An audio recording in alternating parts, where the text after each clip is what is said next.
Welcome back to the Giant Beastcast. You're listening to it right here, folks. This is happening. This is happening live. Woo! Ow! Alex Navarro, how are you?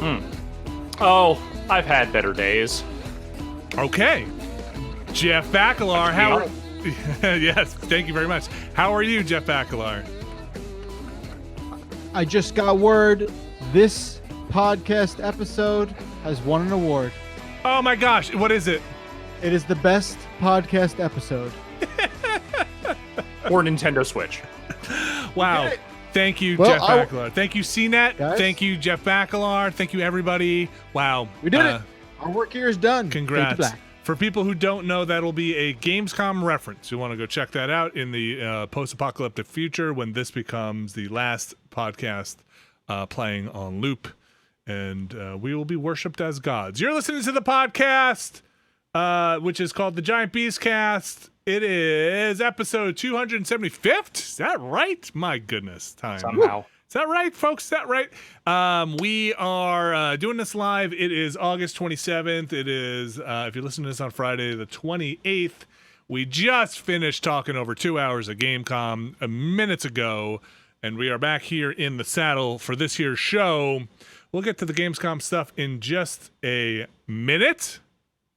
But before that, let's talk about some games we've been playing, because boy, howdy, folks, if you're listening to this, I want you to listen to Uncle Vinny for a second. We talk a lot about video games here. We talk a lot about Uncle Vinny. Yeah, Uncle. Am I allowed to say that, right? That's not like creepy or anything. People say cousin Vinny all the time. Uncle Vinny. You probably have an Uncle Vinny, right? Yeah. 7 Uncle Vinnies. Okay. So please. I want to tell you about a game that I think is pretty great. Okay. The game is called Spiritfarer. I think it's a game that is currently on a lot of platforms. It is on the Xbox, the PC, the PS4. What is this cadence we're getting right now? Like, I'm trying to be serious. This is my serious cadence. All right, because it's not coming off that way. But... This is my look me in the eye. I want to tell. I'm not trying to. If you have the Game Pass, just try the game out. Go check out the quick look. I'm not evangelizing. Okay, I'm evangelizing a little bit for this game. I think it's really good, and I really like it. And I downloaded it. I'm ready to go. I think it's a good game. It's a game where you play as a kid, which I assume is a kid, who basically takes over the job of the ferryman of the dead, the spirits, and you have a big boat in which you go and you collect spirits that may or may not be part of your actual family, but it's a family game. It's kind of got a family vibe to it. And on that boat, you got to feed these spirits. You got to turn wood into lumber. You got to make ores into ingots. That's what I'm saying. You got to make upgrades for this ship. You got all these people on your boat. Yeah, that's right. Just because you're dead doesn't mean crafting stops. That's right. Yeah, I don't. Well, I didn't. That's the thing I didn't think we'd go into. That's right. This is like a dead labor game. Sure. Yeah. It's very. I want to say it, but then I want to walk it back right after I say it. But it's got this Harvest Moon light vibe to it of trying to maintain what is essentially your farm or your piece of land. But it's light. The mechanics and the structure are a little light on that. You do have like a patch of land. You have the shear sheep. You get resources, but you're sailing around on this boat. The animation is amazing. That's great. It looks fantastic. I think the sound design is also very, very good. Spiritfarer. Should check it out. You should check it out. I talked a little bit about this game last week on the show. You did. You undersold I'm glad it. that you got the chance to play it, and I think you actually got further into it than I did, playing with your kids, right? Yeah, there's co-op in it. You can play. One person can play as the little girl. One person can play as the cat. Finally. Yeah, and it's good. It's good. I haven't finished it. Maybe it gets tedious. Maybe it gets a little. Maybe it'll get on your nerves. I don't know. I haven't finished it yet, but I put more than a few hours in. You're playing this dead labor game with your kids? Yeah. They gotta know. They gotta learn. They gotta learn. Actually, it is interesting. In the game, there is a union strike and a labor problem in the game. Which okay. Yeah. I'm less concerned about that, but more concerned about the death. You the gotta death pay. You gotta angle pay the for- ferryman, right? What are you gonna do? You think you get by on 2 gold coins on your eyeballs anymore? No, the price has gone up. You read the news. Inflation's here. You're assuming I know a lot about the lore of this game, and I don't. Is this a thing? Is this like common knowledge That about you- that- fairies? I mean, and that's a death common and- myth. Yeah, the idea of Charon, the ferryman of the dead, like the guy Yeah. in the big robe with the boat and You're staff. And all reading that. something I don't like. No, 'cause we're- and you put No. you put the coin, the drachma, the coins on your eyes to pay the ferryman. You gotta pay the Yeah. toll. Yeah, how It's an did this- old myth, how man. did this skip me? because I don't know. I don't know. Read a book. I don't know. That's maybe got something to do with it.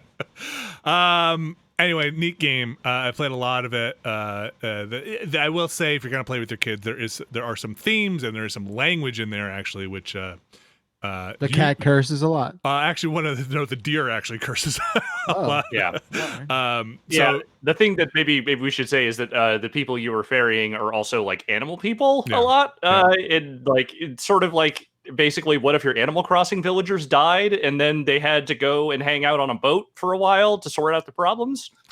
Okay. it's neat. We should also say at the top of the show here, Abby Russell on vacation. So out today. Oh, right. Should be back next week. I will be on vacation next week. I think she's back tomorrow, actually, after. because Yeah, should be And back. me doing too. Clue Crew tomorrow. That's true. Yep. We're Yeah. never coming back. Yeah. Jeff, you're out next week, but not the week after, right? No, the week after next. Yeah, is when nailed I'm it. done. Got it. Other games I've been playing. I put Paper Mario on hold for the Spiritfarer. So I haven't played much of that. Yeah, there was something else I played. My brain, I wrote it down, but now it's not on this list. What did we do?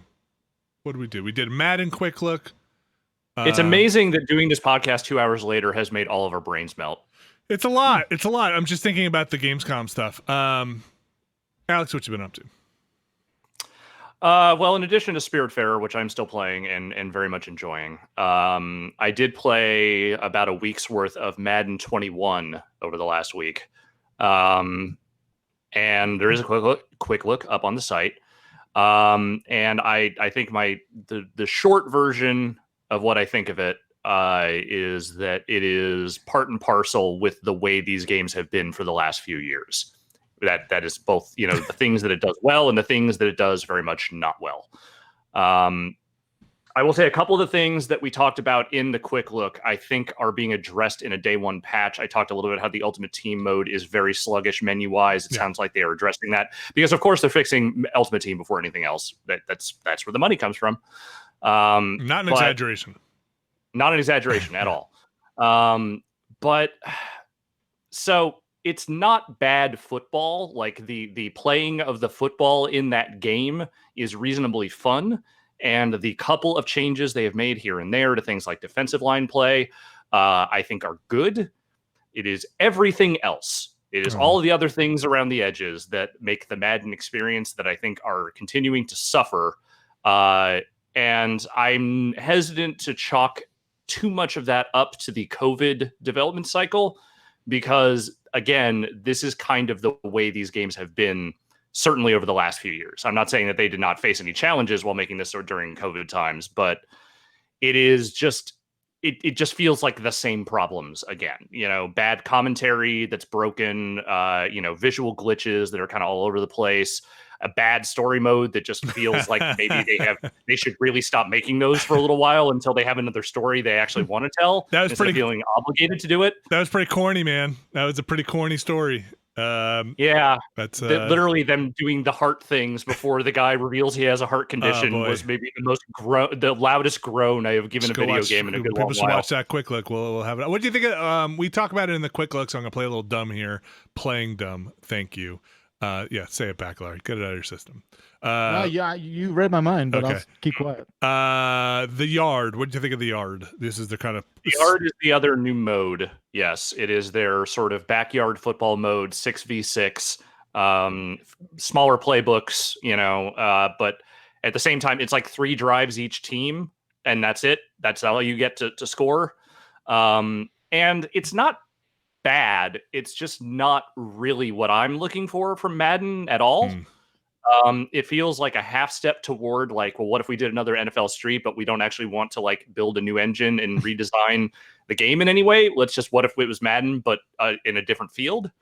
And it's like, again, it's not bad. It's just, it doesn't feel important in any way. Like, it's not a thing that I would say to anyone and be like, yo, yeah, this is the reason to get this year's Madden. It's just like, it's a supplemental mode that is kind of fun for a while, and I got bored with it very quickly. Anything else new in the Madden that you want to talk about? Not really. Like, it's just, I don't know. It feels like this, presumably, if they were going to go in any significant new directions, they would probably do it with next year's game when the consoles are out. And, you know, they can kind of try and flex a little more in terms of their sports muscle. But also, I don't necessarily know that that would be true because this whole generation has kind of felt very samey from EA Sports in a lot of different ways. And it kind of feels like as long as Ultimate Team is their primary focus, the rest of Madden will continue to just sort of trickle out the way it does. Trickle out. Trickle out. I like that. I brought this up in the quick look. I'll bring it up again here. Different place. Some people don't, go to both of them. Maybe people don't watch the quick looks. Maybe people. Yeah. I don't know. The EA Sports franchises, I feel, sometimes get themselves into, when they're working on a new engine in the past, when a console generation comes up, kind of reset the whole thing. They put out maybe a slightly scaled down, or they put their effort into making the core functionality work on the new console and new engine.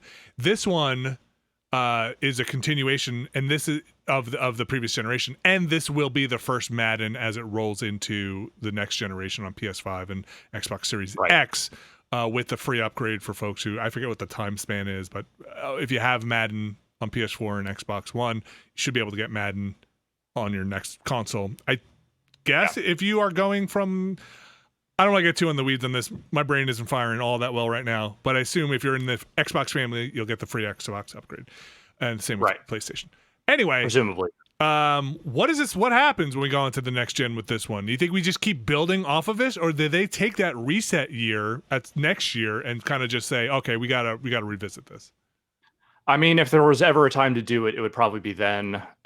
We know about the issues they've had when they were sort of forcibly switched over to the Frostbite engine, and I wonder if there's somewhere under the hood they're thinking about another reset along those lines. Yeah, but I don't know. And that's the thing, is that like maybe it has something to do with the way these systems, like the architecture of these systems, maybe they just don't feel like they have to rip out as much before they get into the next gen. But I mean, but it could use it. I feel like it's a good time to go over everything and be like, let's reset, let's take the cruft out, and like let's reevaluate where we are, because going 8 years on an end, or a plus, I really don't know. I just kind of pulled that number out, but like that's a long time to keep annualized franchise. The engine changed during this generation, I believe. It was like, it didn't start out on Frostbite, I don't think. They moved it during the course of this generation, if I'm remembering correctly. Yes, because I remember that not being that smooth. Yeah, it did not benefit football, let me tell you right now. It did not do anything good for that series. Yeah, I don't know. It's hard for me to tell because I don't really know where EA Sports' head is at with a lot of the stuff these days. It really does feel like they're just perfectly happy churning out slightly different games year after year. I mean, tell me about it. Yeah. But also, like, NHL is actually getting like a new Be a Pro mode this year, right? I don't know if it's that might be all it's getting, but I don't think it's new. I think it's just updated. They said it was an overhaul. They described it as an overhaul. I don't know what that means, but I think that Frostbite initiative is now over. So now I think it would be a good time for them to reevaluate and say maybe. Yeah, Patrick Soderlund, his reign of terror has ended, as far as I know. We can put this back on something else. All right, Alex. Anything else? You check out that quick look. It's up now. Anything else you want to talk about game wise that you've been spending time with? I'll just touch on this very briefly because I didn't spend a lot of time with it, but I did boot it up and mess around with it a little bit. They sent out a preview code for the Mafia remaster, the remake. So Mafia 2 and Mafia 3 remastered are already out. Those two games they did not do nearly as much work on, is my understanding. I've not played the remastered versions, but I don't think they had to like completely rebuild a bunch of stuff from the ground up in that one. But Mafia 1 is the one that they sank a bunch of development resources into to kind of update the visuals and kind of make it look, in keeping at least with modern open world games. So I just booted up for a little bit and played a little of it. It has been a very long time since I played Mafia 1, to be fair. So I don't really remember a whole hell of a lot about it, other than I don't think I had a PC that ran it very well when it came out. That game came out a very long time ago. Yeah, 18 years ago or something like that. Yeah. I will say this, it looks very nice. They did a great job on the visual polish. It looks, glistening. I would almost describe it. Okay. It is a very nice looking game. But they have not majorly changed the game design in any major way, as far as I know. And this is an old open world game. Like, this is like GTA 3 era, design of open worlds. It means you are not being overloaded with a million side missions and other things going on in that game. And my understanding is they have made some tweaks here and there. Like, they did cut some stuff or change some stuff. But there are, like, what I remember from that game is like weird difficulty spikes. And my understanding, I didn't get far enough in to know for sure, but my understanding from seeing some other people's coverage is that those have not really changed. Okay. But you can change the difficulty on the fly. So if you are having a hard time with a thing, you can always just scale it back for a mission. And that's Mafia, the definitive edition. That's what they're calling that? That is. Yes. And that's coming out soon? I want to say within the next month, but I'm not 100% certain of that. Okay. I wonder if we'll see what happens with next gen stuff on there. I wonder if it gets a pass for next gen stuff, or it's just you play that same version. Anything else, Alex? That's kind of been it. Like I said, I played a lot of Spiritfarer, and I'm really, really liking that game a lot. It's really neat. It's very few games this year have really gotten me to a point where I'm like actively anticipating playing it again. It's just, there just hasn't been that much this year. And part of that has just been my general mental state, but also there just hasn't been a whole lot that I feel like has really grabbed me. And this one got me in a way that I was not expecting. So I cannot recommend it enough to anyone, especially anyone who has Game Pass. For sure. Yeah. There's enough meat on that bone to at first I thought, this is going to be one of those games with like a supreme animation style that's just like, I love it, and then maybe not fulfill on the gameplay, but there's just been enough gameplay and charm there that it feels great. Yeah. Bacalar, what's going on over there? What's going on? Mafia definitive is the 25th of September. Okay, so about a month from now. Yeah. All right. What is going on? What is going on? Not a whole lot. Yeah, okay. I have been playing stuff though, which I guess is kind of news in itself. I've been playing PGA Tour 2K21.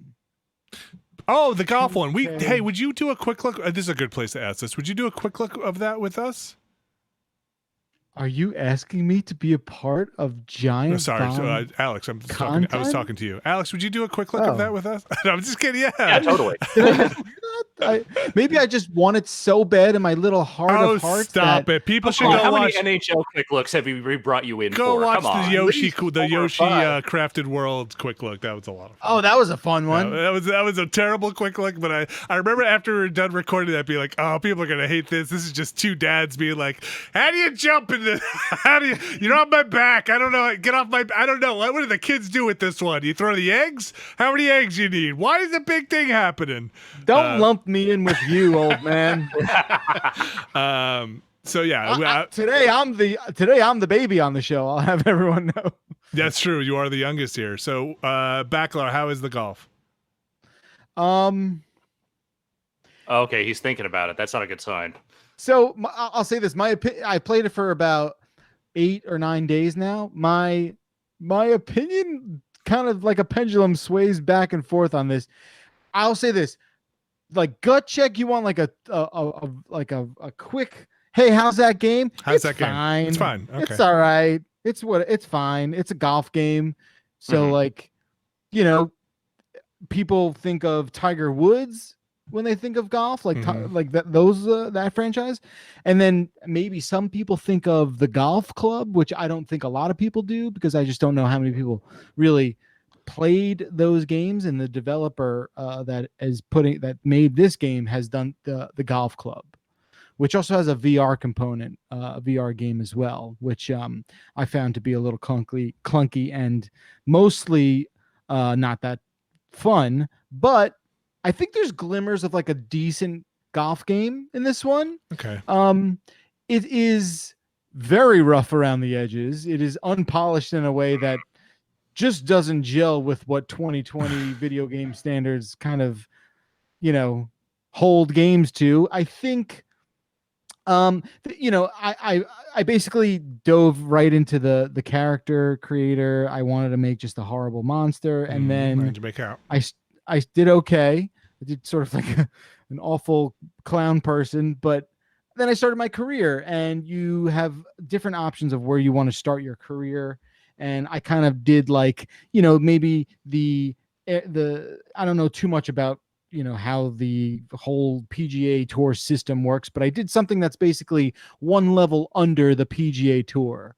And I found it to be very easy and just sort of made my way through. And now I'm on the PGA Tour. Congratulations. Thank you. Presentation wise, this game's just okay. Again, Okay. I kind of think like fidelity wise, like graphically speaking, it's kind of disappointing. Okay. You could say that. There's nothing about this game that really sort of pops.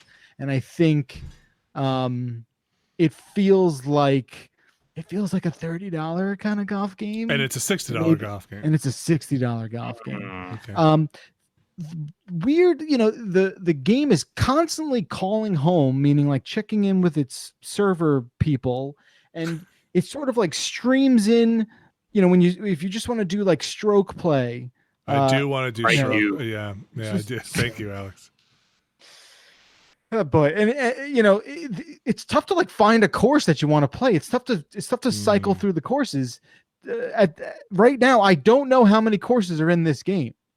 It's sort of like this floating number because it just sort of presents Pebble you Beach. with. Yeah, well, that's all like the TPC courses are in Nuremberg. there. Stop it. You could just Soldier Field. It organizes courses. Shea Stadium. It organizes courses in a strange way. Maybe I just haven't given it the full amount of the attention it deserves, where you really dig in and understand just, what it does offer. But on its face, it seems very clunky to sort of navigate. And the whole UI is seems a little sort of ham-fisted in a way that's just not very fun. You just want to get to the game, and getting there isn't always what it should be. Look, I guess it's like quality of life complaints, but nevertheless, I find it to be a knock against it. Mm-hmm. I tried to play online with two of my friends. Adam. Alex? Adam. It was Adam. Yeah, was Adam, one boy of them. Adam, yeah. And my other friend, who will go nameless, I'll tell you, that was the most painful matchmaking experience I've ever had in my entire life. Really?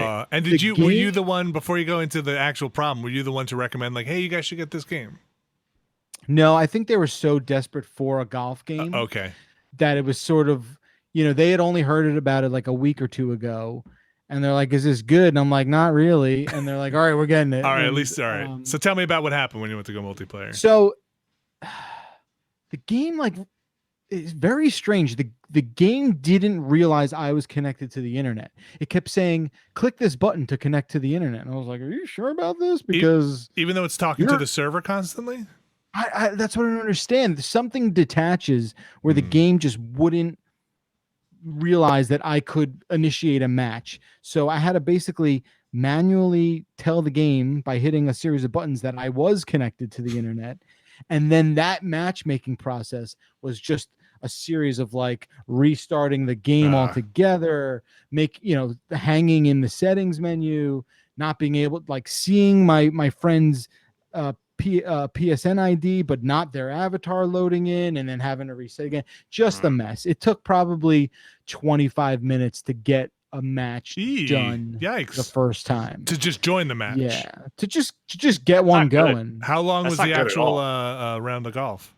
So listen to this. So the first game I played was just with one of my friends, and I didn't tinker around with any of the settings. It's just standard, stroke golf. Mm-hmm. That sounds okay. Yeah, and, I guess so. And we get into the course, and I don't see my friend. We're just sort of like both teeing off at the same time. Two balls, like my ball and his ghost ball, and we're just going. And tell me about the ghost balls. and we finished in like 7 minutes. Right? Oh, so you play at the same time? Yeah, it was just right away, like speed golf. Like here you go. 18 holes. So I was like 18 holes. So I'm like, so the whole time he's like, I can't see you, Jeff. This is crazy. Like I would finish a hole and he would still be off the green, and I'd basically just have to stare at like fucking landscape and goddamn like water. You gotta be able to change that, right? So I'm like, oh, this can't be the way this game is designed. Finish that up. The next night we play 3 of us. That only takes about 15 minutes to set up. And for whatever reason, when 3 people were involved, it then did, turn golf, where you're just like waiting for people to take their turn. And you didn't change any settings? It didn't change any settings. So the setting to do that was somehow automatically activated when I did 3-player. Oh, weird. Which I thought was wild. I went back, and there is a setting that lets you change it back if you're playing with 2 players.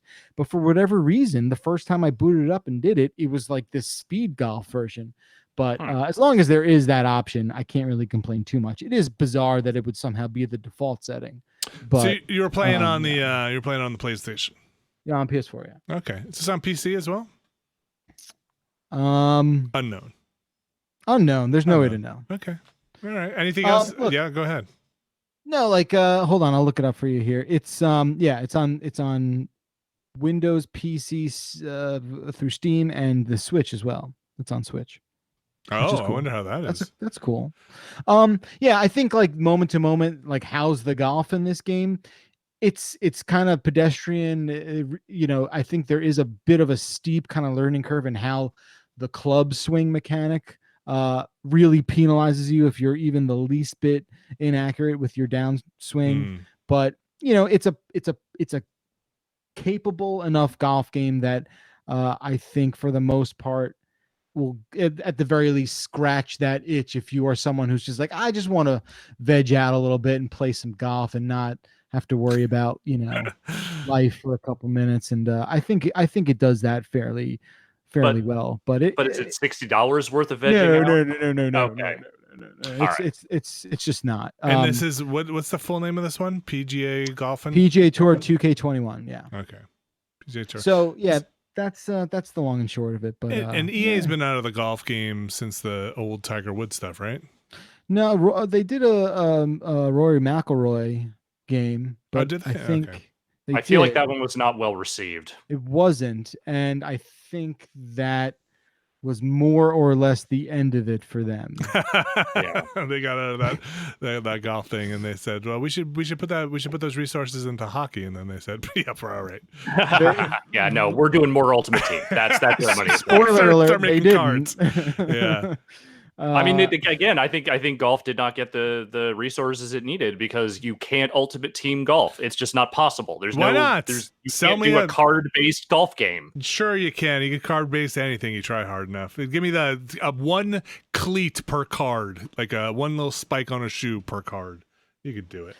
Just to give you a little bit more, insight sort of details, like the press release says that there's 15 licensed courses in this game. Okay. But I've yet to all see them on the same screen. The majority of them are TPC courses. What's that? It's just like TPC toilet paper courses. You can't just say I can't just say what's TPC. You can't just say TPC. They're just like I think they're just like there's just like a category of courses. You say a thing so much you think you know what it is, but when someone asks you what exactly is that thing, you're like, what?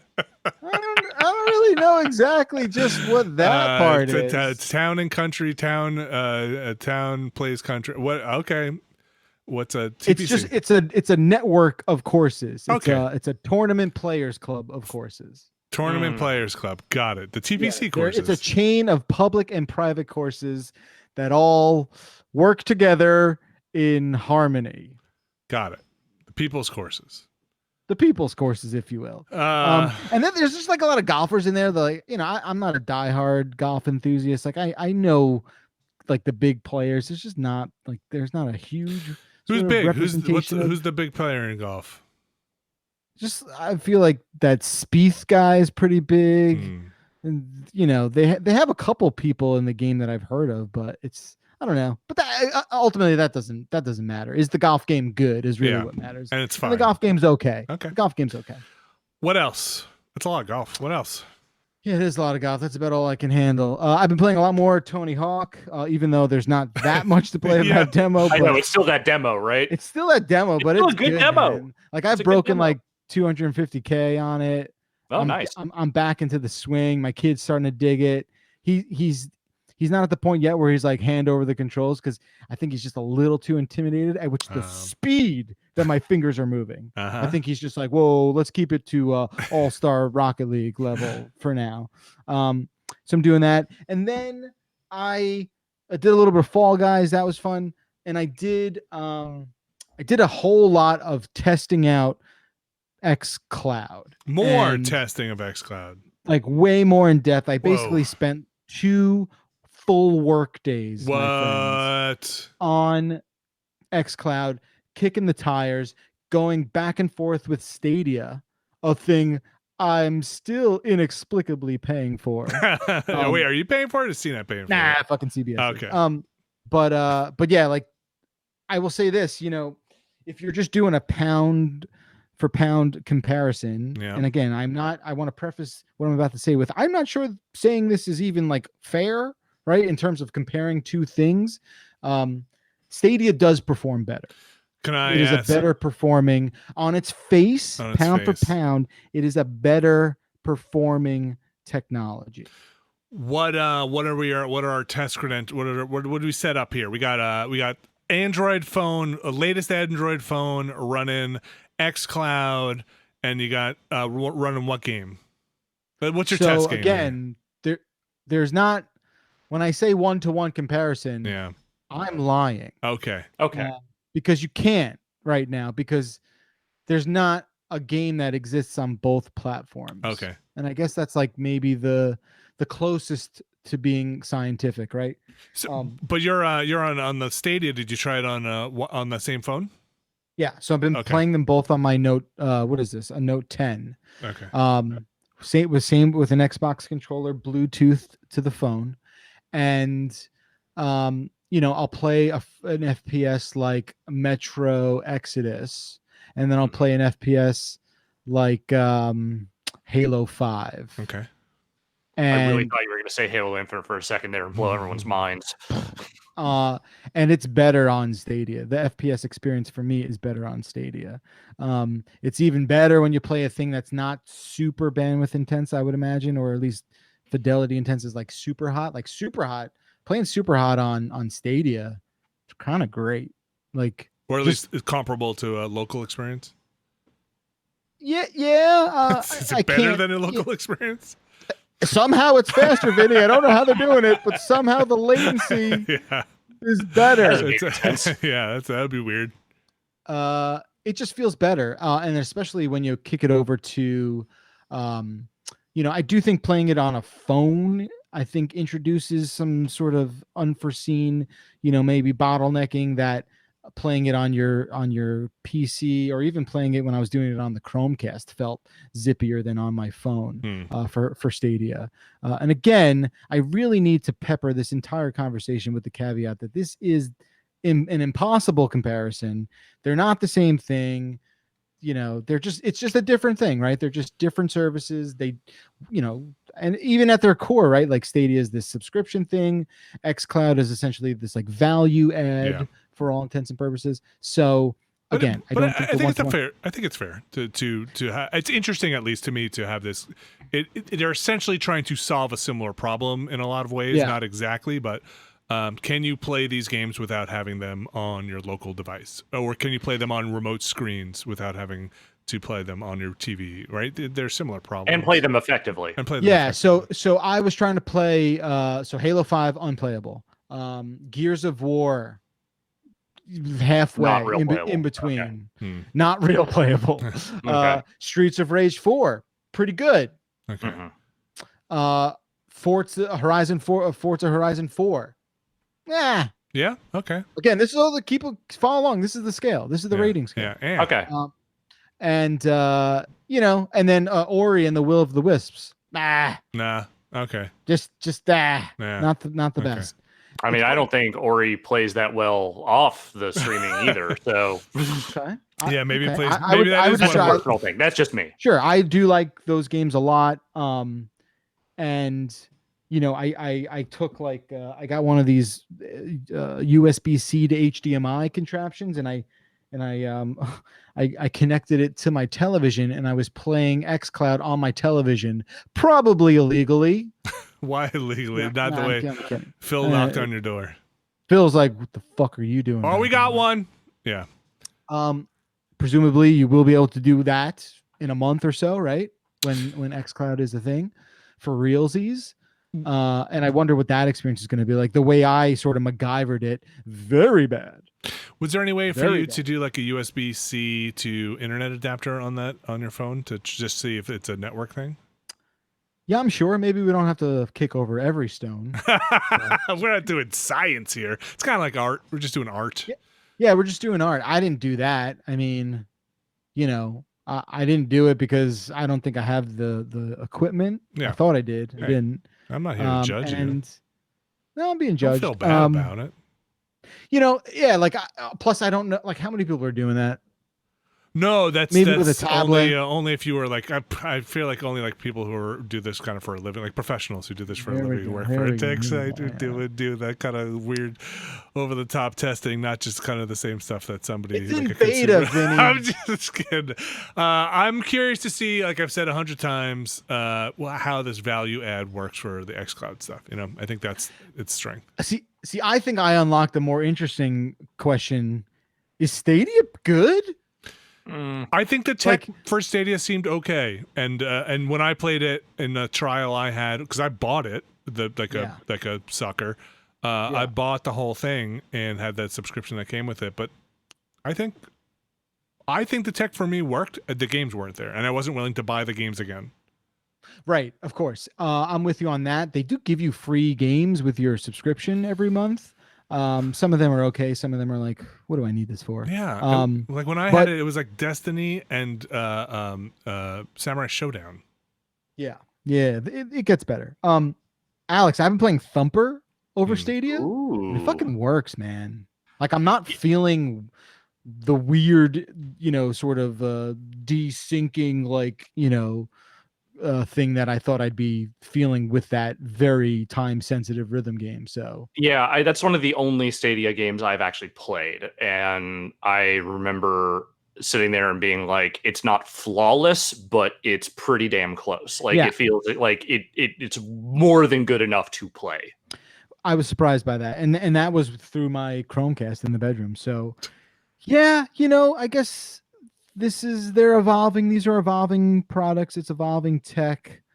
I don't want to be like, Mr. Tech buzzword hype man, but like, I don't know. 5G presents an interesting situation where internet is way better wherever you go. And Okay, so that's question. compelling to me.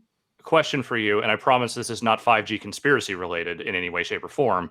Okay. Do we have 5G yet? No, Is no, 5G out there yet?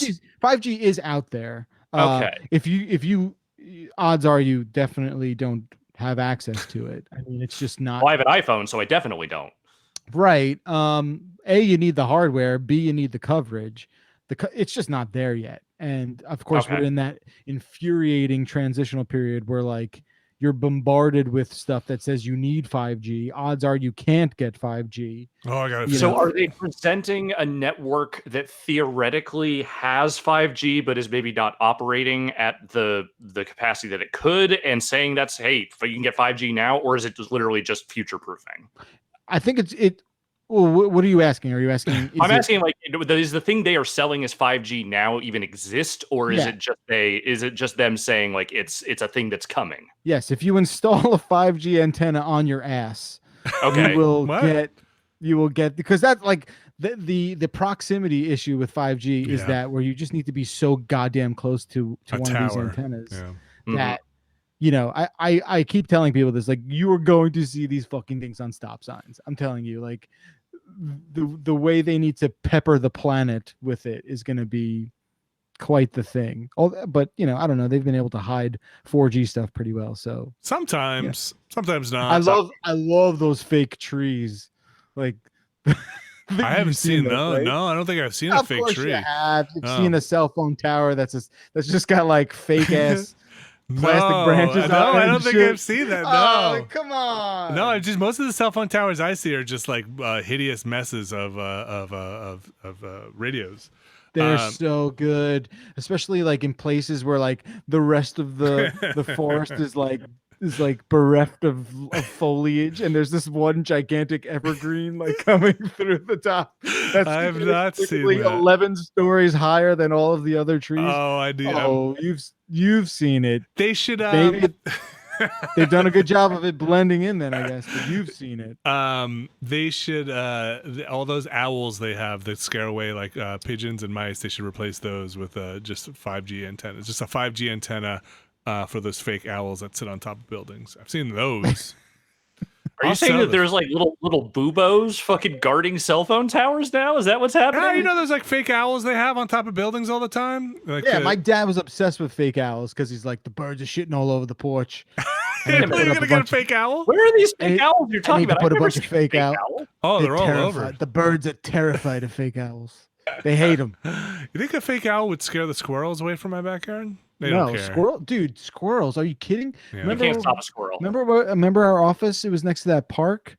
Yeah. And that park was home to the most aggressive squirrels. Squirrels adapt in ways that like birds just can't figure it out. They run the city. Yeah. Straight up. They run the New York City parks. They will rob you of your lunch for sure. You thought the pigeons were tough. Try those squirrels out. They're like the warriors, man. Pigeons are so badass in the city. They like flying's the last thing they want to do to get out of the way. Like they will hop, skip, and jump and do everything they can. Oh, yeah. Flying is a total last resort. Oh man, that's how badass pigeons are, man. There are pigeons. There are so many pigeons in New York, and this is kind of sad. But like you'll see one that's just like, man, that pigeon's leg got something happened to that pigeon's leg, and then like that pigeon's still a baller. That pigeon's still just like totally soldiering on. Yeah. That pigeon. Tough. It's a tough city. Who cares if they're flying rats, right? Oh my gosh. What else?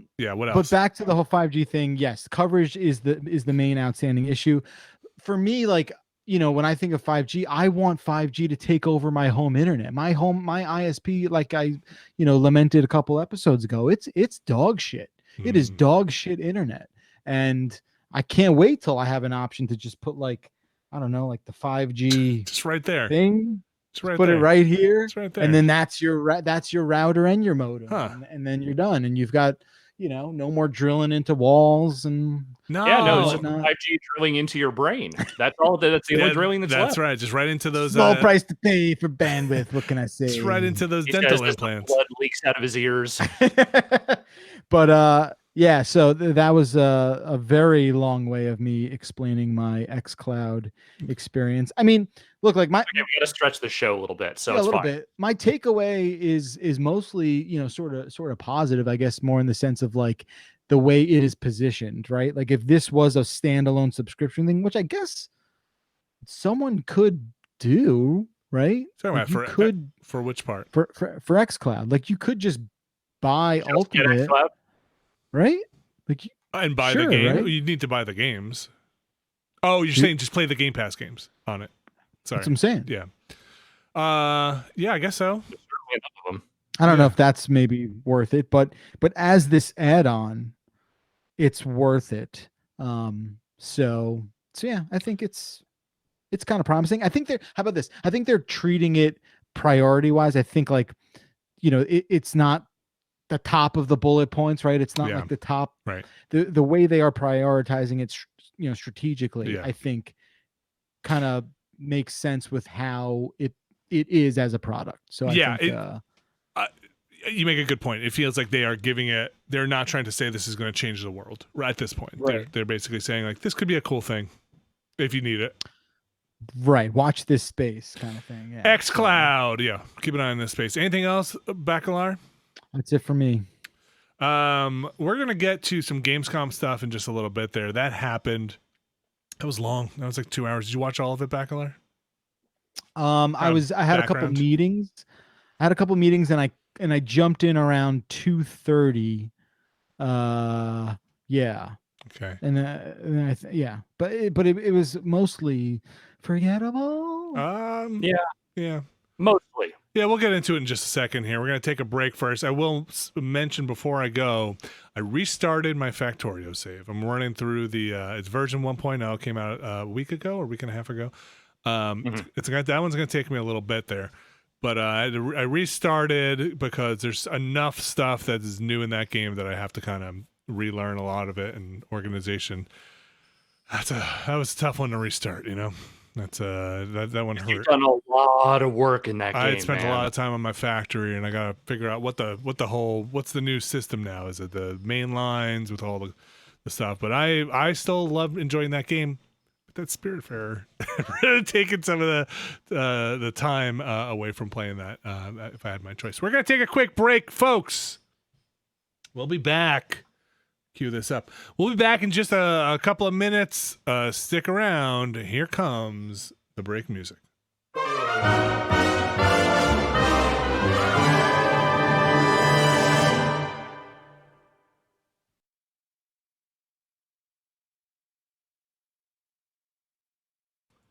And we are back, folks, with some of the news. I just had popcorn. It's all. Why'd you do that? Well, because it was upstairs. The kids was having it. Kids was having it. The I don't have a place to talk after this. Sure.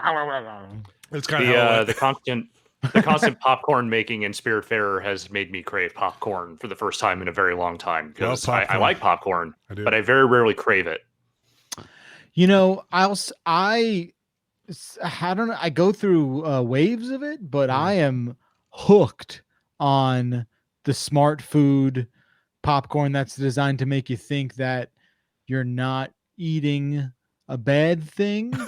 It's like 40 calories, per serving, and you eat the whole bag probably because it's just fucking popcorn. 72 servings in a bag. No, I don't think it's that. I don't think it's that much. But seriously, there's something about, and I do like certain brands. I've tried what the hell's the other one, like Skinny Pop or something like that. It's not doing it for me. So that's pre-popped popcorn. Oh yeah. Okay. Yeah.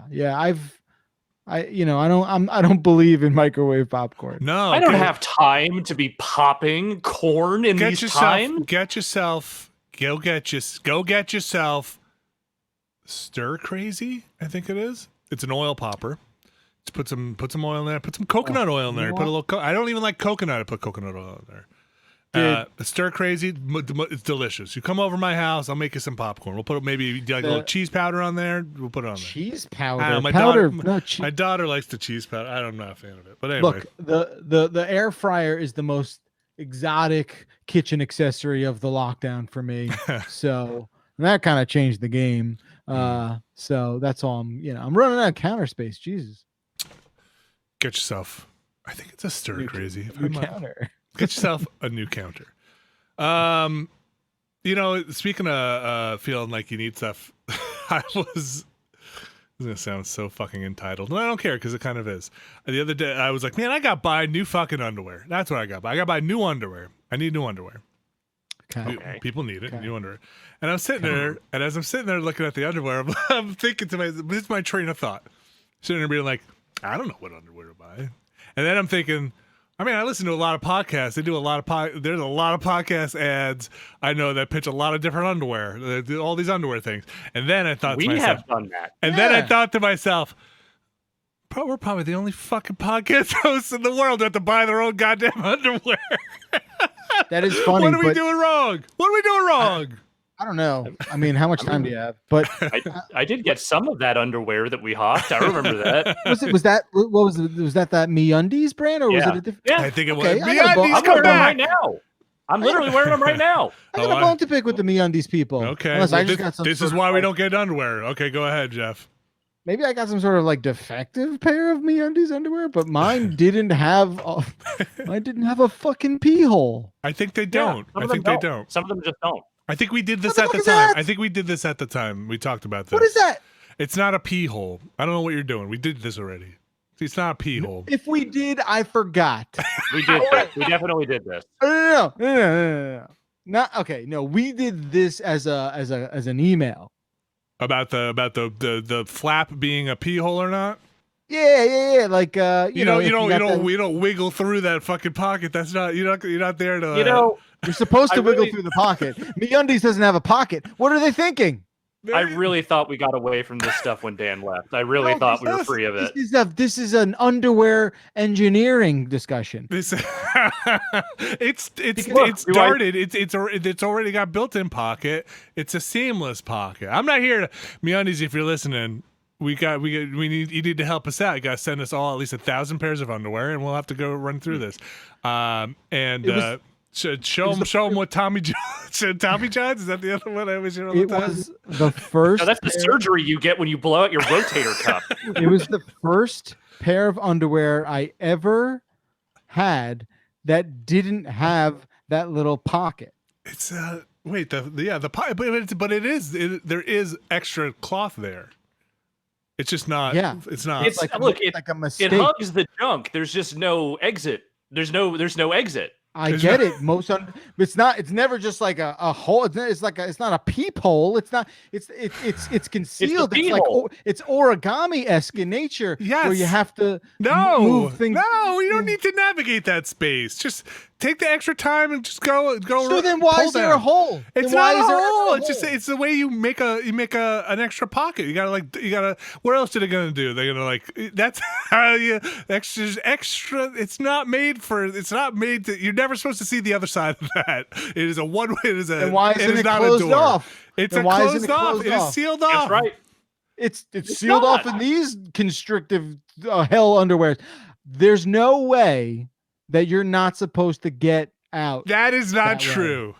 So how does your jeans? Well, how do my jeans work? What? Maybe we're saying too much here. No, I'm just saying, like with the jeans, you don't unbutton.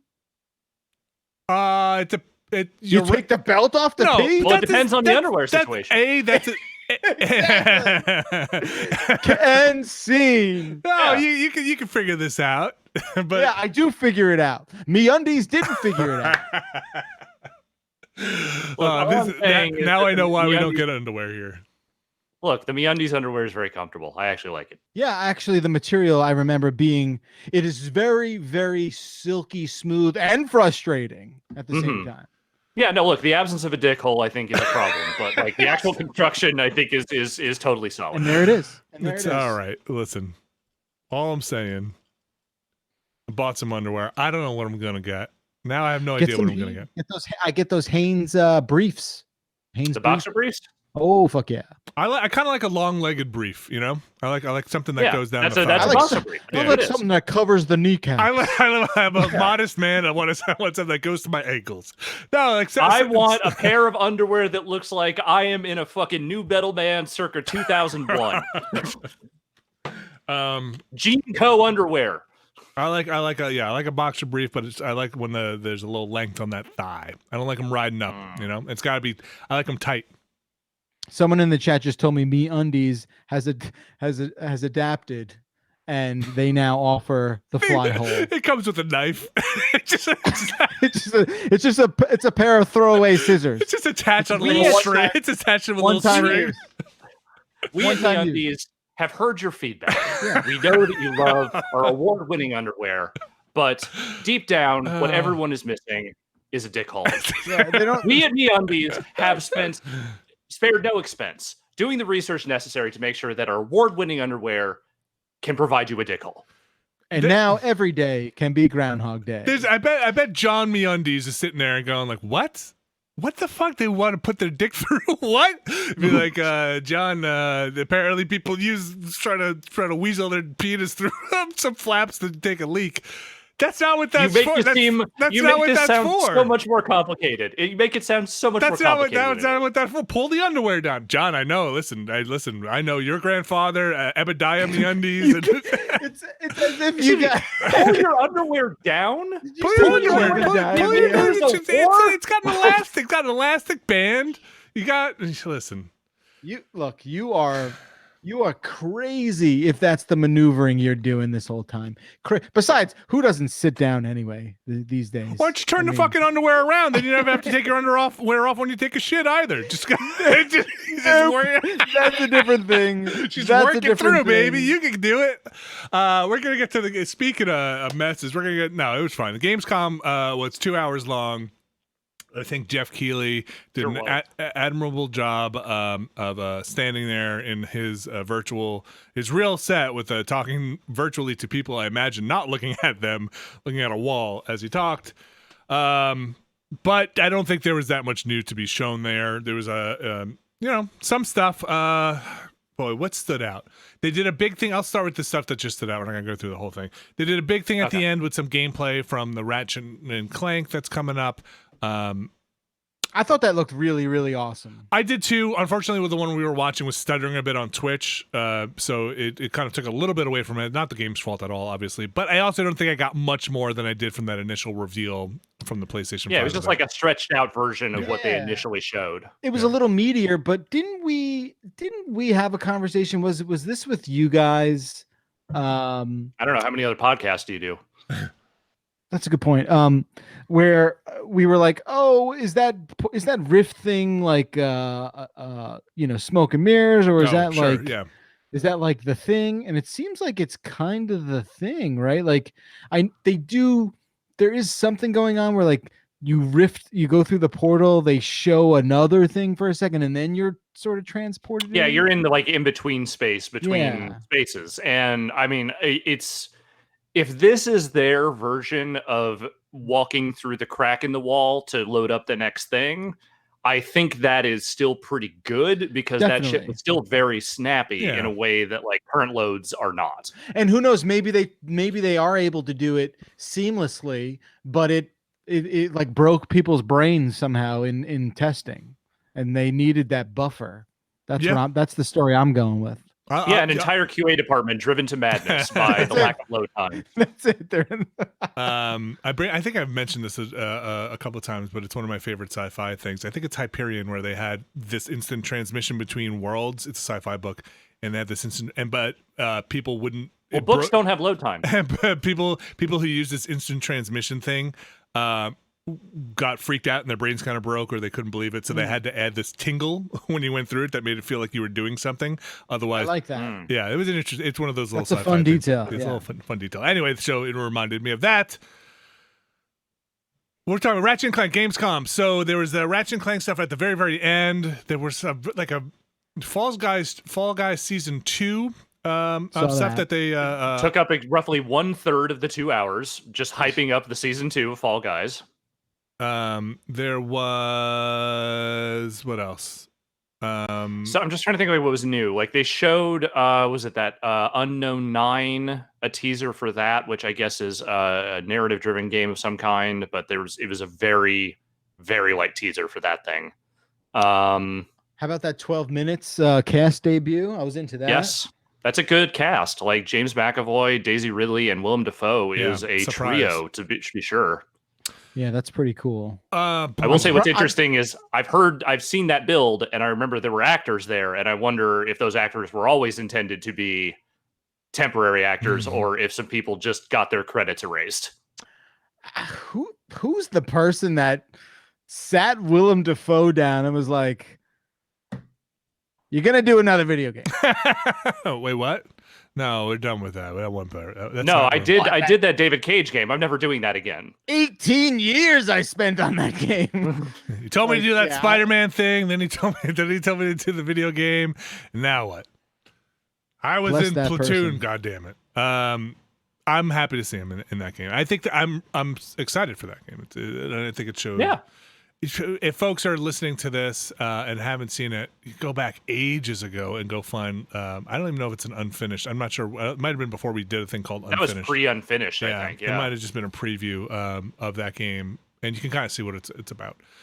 Run through the time loop. Oh boy, what else? Hey, what about that the teardown, that destructible thing? I thought that was that actually did look cool. I will say the one thing I got from that, so the teardown thing is it's a fully destructible environment. It's kind of voxely looking, like, cubes, everything. but it's highly destructive. And the idea is you destroy the environment to create a path for yourself to race in the game. And I was a little bit, it felt like the character movement was a little slow for a thing that is like you are racing, but maybe that's by design. Maybe there's a good reason for that. I don't know. But I was just kind of like, oh, you're going to be tearing ass through this thing. And it's like, oh, no, you're just kind of walking. But the destruction looks really cool. We got a lot of, sorry, I'm pulling up some stuff now to refresh my memory. A lot of Destiny 2, that Beyond Light stuff in that trailer. We got a lot of World of Warcraft in their their next expansion. We got a little of their, I forget what they were calling it, their cinematic stuff, which was pretty long as well.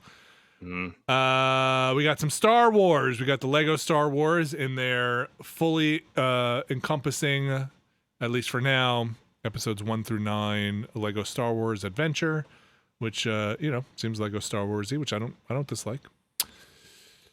And then the Rogue, or what's it called? Squadrons? Is that the yeah? We got some of that, which I'm also very excited for. Sure. We got some gameplay in there, some back and forth cutscene stuff, and that looks pretty good. Oh, and VR Medal of Honor, which which I mean looks Respawn. like elaborate. Like there's stuff going on there. One, it's on a device I will never own, and two, it's a Medal of Honor game, so I will never play it, unfortunately. Yes. With the Star Wars Squadron game, are you like me and you're just sort of like bracing for something with that game? To be broken or bad? Or like just have some dark secret, I don't know. Like, I feel like that's a hard one to really screw up because, I mean, they could screw it up by the space combat being bad, but I feel like they're saying the right things at least about what they're trying to do with it. So I'm hopeful, but like, I don't imagine I'm going to that game expecting a in-depth Star Wars narrative. I don't think that's what that's going to be. Yeah. I want X-Wing, right? Like I'm trying to you do. like I want that. I don't know if they can make that game and market it and sell it today. I think they need to make it more arcadey, but from what I keep seeing, it seems like in cockpit views with a lot of switches and dials. We'll see how like shield management goes, and they may have talked about some of this stuff already. Systems, subsystems. Are you managing these systems? What's the story like? The Rebel and the Empire stuff. I think TIE Fighter and X-Wing made those things interesting, and they also kind of went a little more simmy in some of the combat stuff. But we'll see. Sam and Max, that's coming back in some form VR. In some form or another. Not Telltale, obviously. Star Wars in The Sims 4. Not exactly sure what kind of thing that's going to be either. I feel like we shouldn't comment on that until Abby's back. Of course, yes. I'm sure she's. I don't know if she's like what or like very much enthused about it. We got. What did we get for the next Dragon Age? Concept art. See that? Okay. Wireframes. No, I don't know. I don't even know if we did. We got people talking about it. There was some art. moving footage. Yeah. There was, but it was stuff. like I said, it was like wireframe stuff. It was like literally, here is your prototype of a fight. Yeah. Okay. They're not a lot to go off. We got that Doom Eternal DLC, the Ancient Gods. Is that what it is? Ancient Part Gods. 1 of the Ancient Gods. Yes, I think there's more to that. Geez, how can I forget? We got Call of Duty and Ronald Reagan at the very top there. In their Black Ops. Was there anything of note with that? I did not see that. It looked like a Ronald Reagan that was not quite the Hall of Presidents from Disney World, but uncanny enough. It was a step above a bank robber wearing a Ronald Reagan mask. So somewhere in between Land of Confusion music video. Right, yes, right. It's like if somebody did the Land of Confusion Ronald Reagan and reverse filtered it to make it look like a real person, and that was like, oh, okay, yeah, I could see that if this were a real person, it might look like this. Huh. It was weird. It was that whole thing was odd. I don't know what they're doing in that game. Right, like I was right there. It's.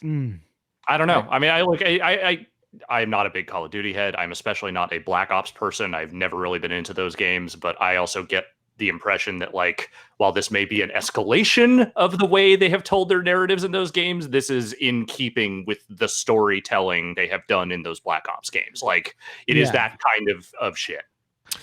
Right. I mean, the people I play with and talk to, they're just like, why are we spending all this time on that? I just want to know if there's another war zone in there somewhere. I would love to know. I would love to know if there's someone working on that game in the directorial role that maybe just thinks Ronald Reagan is really cool. I don't know. I think it's just probably a conspiracy time thing, like for those games. But that's the thing. You don't have to linger on Ronald Reagan being in the room. You don't have to do that. They were very proud of their Reagan, for sure. Yeah. And that Reagan was maybe that Reagan was a little trickled down, if you know what I'm saying. Like I said, when we saw that thing, it was the thing that sprung to my mind first was a long line of actors with scripts doing their Ronald Reagan impressions as they're lining up to be auditioned for this role. Like, finally, somebody's phone rang and was like, honey, they need a Reagan impression. They're going to pay me money to do this. Finally. I've been doing it for 27 years at the Chow Chow Hound, and now somebody's going to pay me to do this. Was Finally, I can do this somewhere other than the Heritage Foundation luncheon. Then there was a Poly Bridge. Poly Bridge meets The Walking Dead, which I thought was what the hell was that, was man? Very cool. It was one of my favorite. So yeah, that's 2 hours of hey. You forgot the awards. Did I? I tried to. Yes. I'm sorry, but like. Seriously, what the fuck was that?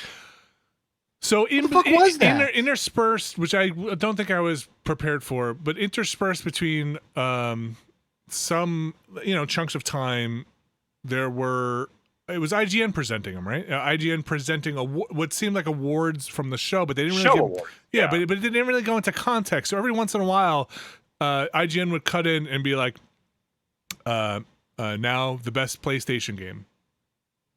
It's Cyberpunk.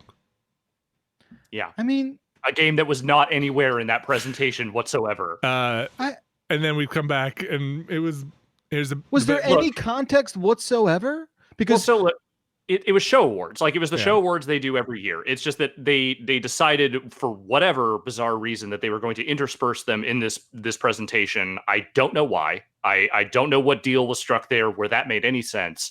But even if you do that, the way they went about it was just the most confusing presentation you could have asked for. Yeah, because usually you would say, listen, I'm not trying to tear it down. I don't think it landed. Whatever they were trying to do, I don't think it landed. But I think you usually would say, hey, we present our award of the show for best PlayStation game, and here it is. But they can't do that if the show is not going to show certain things. But maybe timing changes. This is all very hard to do. I don't think whatever they were trying landed. That's why I ask, was there any context, right? Yeah, because did you miss something? Yeah, I tuned in a half hour late, and maybe someone at some point was like, hey, so just like every other game show, we give out awards, and this is maybe, I don't know, like, did someone see this that could award a thing? Or like, so the first thing that happened was, I think, the Switch, right? Best game on Switch went to Little Nightmares 2. We had not seen any of the Little Nightmares 2. It had not been mentioned yet. So even there, I think at first some people thought it might have been a goof of like, oh, is this a promo thing for Little Nightmares 2? That's never a good sign. No. So yeah, it was it seemed a little, maybe we missed it in the pre-show. We didn't watch the pre-show, so maybe they were doing it before then as well, which could have happened. But yeah, that was odd. I just found that to be like very jarring. And also the Red Bull stuff was weird, but at least that's a commercial. But those were short. Yeah, and those were just short. Yeah, so maybe it's a commercial. I don't know. It's a good. I'm sure. Yeah, it's. I guess it's mostly harmless, but yeah. Mostly. So yeah, Gamescom. You can check out the archive of that. I believe Jan's probably working on that. That was from earlier today. While my final thoughts on that again. Okay, like sure, yeah. Okay. And I think the presentation wise was not terrible. Aside from some of that hitching on the stream, but that was either Twitch or some of their pushing out of that thing, which was tough. The thing I will give it is that I think Keeley kept that thing as together as he could have given the circumstances. Like the whoever had set up those segments and ordered them and put them all together maybe did not have the most coherent vision of what that show should look like. But I think Keeley did his job of like just, holding it together. Yeah, emceeing it, which was, yeah, like I said, probably pretty hard staring at a wall trying to have a conversation. Should we get into some of the other? Oh, sorry, Backler, yeah? No, I know you mentioned Little Nightmares 2 briefly.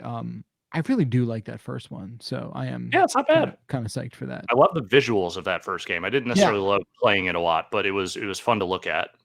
Definitely the whole like Playdead's gonna sue somebody, but sure, fine. They'd have to sue a lot of people now. Yeah, I'm into it. Like, let's do it. Never tried it. Never played the Little Nightmares. Yeah, definitely worth playing through.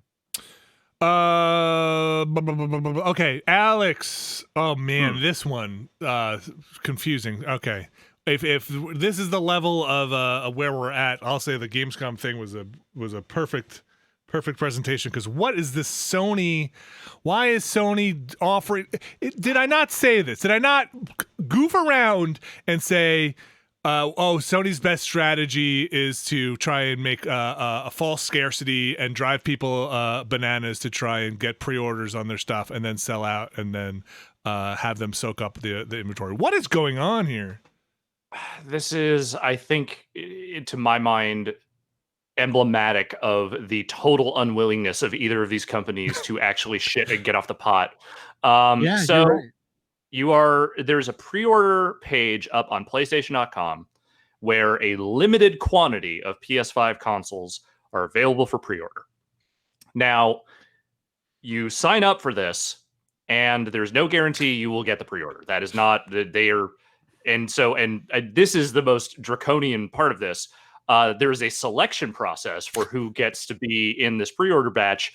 And that selection process is, and I quote, according to this Polygon article, based on previous interests and PlayStation activities. Holy shit. What does that mean? What does that mean? God.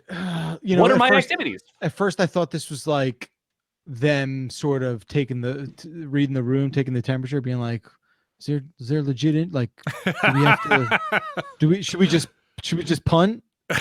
That's a pre-order. That's a normal pre-order. Right. Oh my god. The price hasn't even been announced yet. Like we don't even have a date or a price.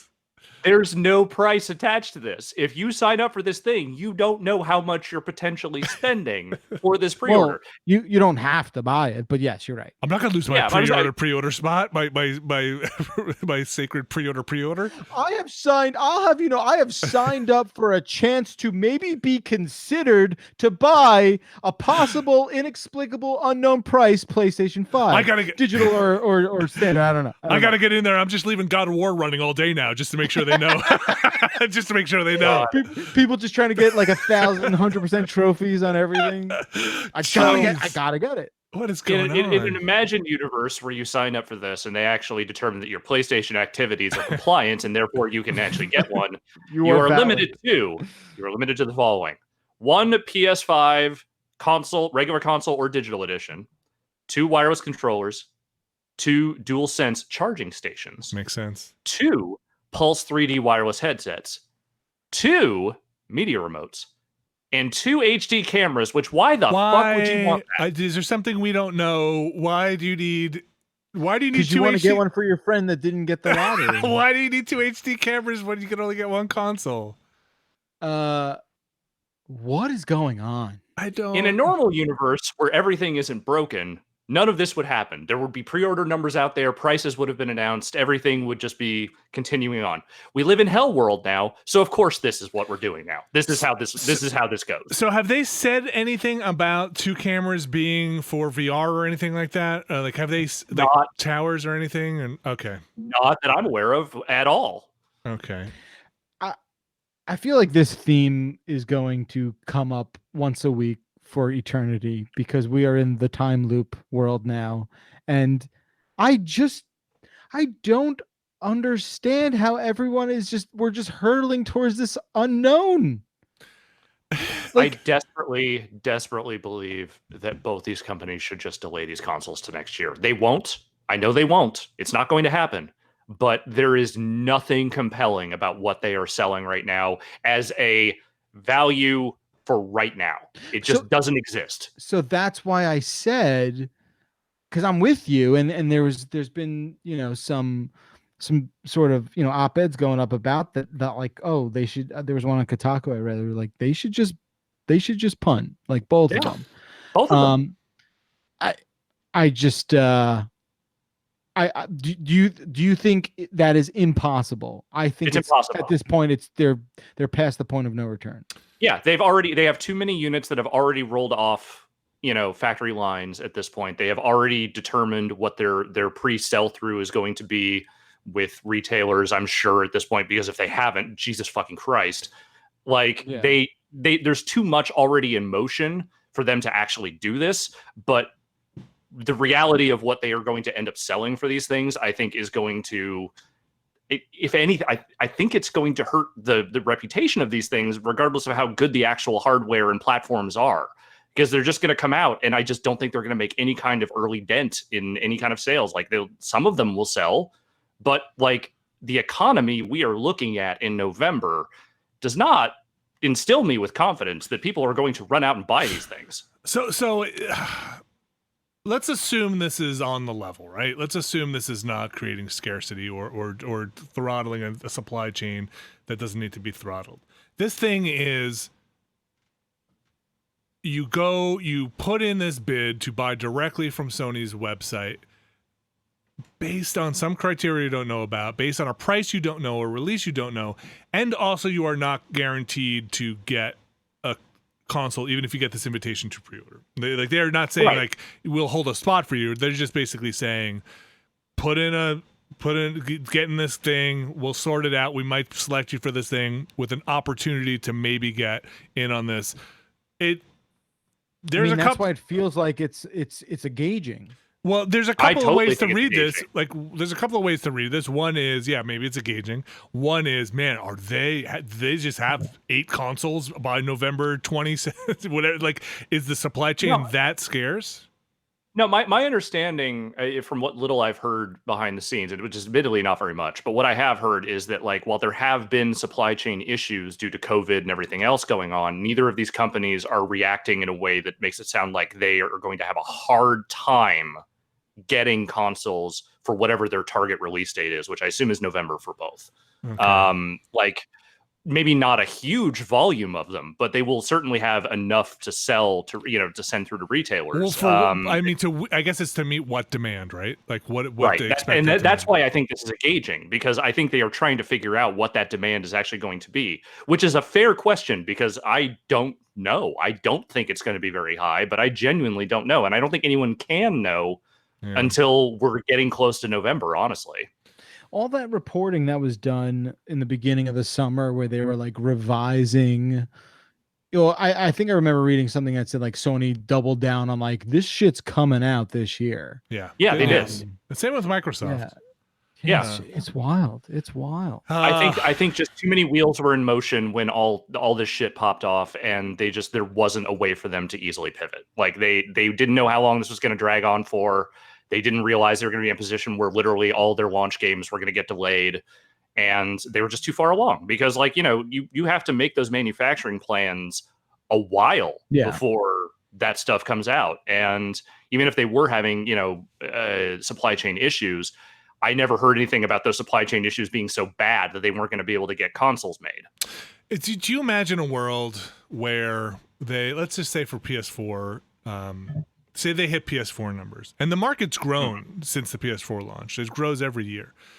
Do you imagine a world where they launch at PS4 numbers, and even let's just say, maybe they launch 60 or 70% of current PS4 owners, where there are just PS5 sitting on store shelves that aren't selling out? I feel like this thing will move. I feel like the PS5 will move. Xbox, I feel like I'm not as confident in selling out, just because they've really pushed this whole, hey, transition in, slowly come with us. But I feel like those PS5s are going to move. See, but I don't know if that message, like, I feel like people who do their homework understand that message from Microsoft.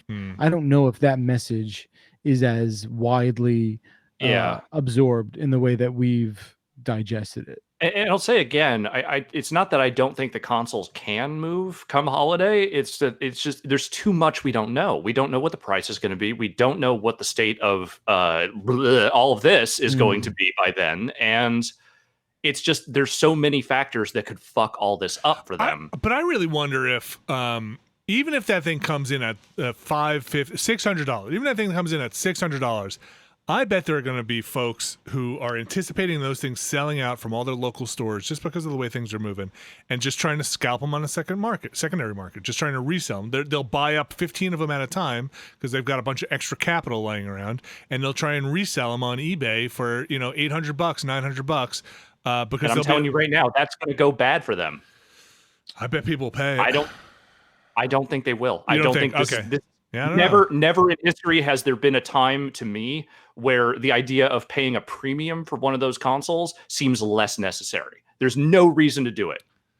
There's no launch games. There's nothing. There's nothing that says I need to own this right now. I on paper I'm with you, but never underestimate the kind of sheer stupidity of like I'm not saying scalpers won't go out and do this. Like that kind of thing won't exist. I'm just saying that successful. In much the same way that the people who bought those video cards to mine Bitcoin, they will eventually a nice man in a barrel will sell you a PS5 at retail cost. Yeah, we'll see. I think it could be dicey come January if that happens. If there is scarcity, I bet you will see that kind of up to price on stuff. But as soon as those supply chains open up again. Yes, I hope so. That stuff bums me out. I see it all the time with collectible toy stuff. When they have all these runs that people buy, and retailers should do their part too. And just hey, you can buy 2 systems most. It's on retailers also to make sure that to try and stop that stuff, because some of this stuff gets out of hand, and I've seen it where stuff sells out. It's up for a second and sells out, and I don't want to be sitting there refreshing pages over and over again if I can't go out. And I don't necessarily want to wait on lines for this stuff. So retailers, listen to me, MeUndies. Retailers out there, tell your retailer friends to limit the quantities to the most 2, maybe 1. How many do you need? What else is news? That was a weird story. Yeah. And it's just going to stay weird. Yeah, let's get a release date out there. Halo. That's not coming out this year. Halo. What's the story here with Halo? Finishing Halo Infinite. Well, so here's the interesting thing. So we know Halo is delayed. Obviously, they announced that a couple of weeks back, and the question was, what is that delay for? Is it literally just about them trying to revamp the visuals in the wake of the criticisms they got? Is it that we know what they have said is that COVID times have really impacted their development in a major way. Their working from home transition was not seamless. They've had issues with that. But I think the thing we've all been kind of wondering is what is it that they're actually going to be doing with that extra time? What are they focusing on? What are they trying to make happen with that game that isn't happening right now? And so, I mean, I'm not saying this is the only thing, but one thing that apparently they are working on is the campaign. Because they have brought back Joseph Staten. And Vinny and Jeff, you maybe have a better idea who this is as people who have actually been more involved in Halo games. But my understanding is that Joseph is a familiar figure for Halo fans. He was around during the original trilogy. He directed a lot of the cutscenes and story stuff in those games. And so he is being brought in what is at least being alluded to here by this Polygon article in a very Rod Ferguson kind of way to try and just close this thing out. Okay. He's bringing it home. He's getting it across the finish line. He's going in there. He's tossing papers from a desk. What is all this? What'd you do? Where's Katana? What'd you do? Let's reset this whole thing. Give him a pistol. Let him bop the little grunts on the head. Yeah. The best part of the game. Staten's been at Microsoft. He left. He was at Bungie, obviously, originally, but he left ahead of the original Destiny's launch and then moved to Microsoft and was working their publishing group. I believe he was working on Tell Me Why, which is the game that I think just came out from Don't Nod. And yeah, I don't know. I mean, I don't know what this does for Halo and Halo fans. I don't know the extent of people's love for Staten and his work on that series. I assume it must be high because it sounds like people have fond feelings for this person, but I don't know a whole lot about this stuff. Here's what I'm going to tell you guys. Here's the secret. Ready? You make a level. It's kind of windy. Every 2 rooms, like zombies, monsters come out. You spend a lot of time fighting them. I don't call it what the Ark, some kind of the record room. I'll leave it the library, whatever you want. They go into rooms. It takes a really long time. You got to give something in your game for people to hate, so the rest of the game looks better by comparison. That's how you make. Did you give him a Staten Island accent because his name is Joseph Staten? I don't know. That is where my brain went to, and I was like, God damn it! I hope that's not the answer. Really. You gotta. It's like you gotta give him something. Yeah, I hope that game's good. I don't know. I'm looking forward to playing that as well. It's one of the ones. Yeah, me too. I don't want it to be bad. I just, I don't have the experience with Halo as much as other people do, so I don't necessarily have like the perspective on this, but it seems like people are excited about his return. People like Halo. People like Halo. People like Halo. People still like Halo. I like Halo. I think. I didn't finish that last one. I thought it got a little long in the tooth, but I liked Halo. Okay. Hell of a game. What's up with the Sinking City? This is a weird one.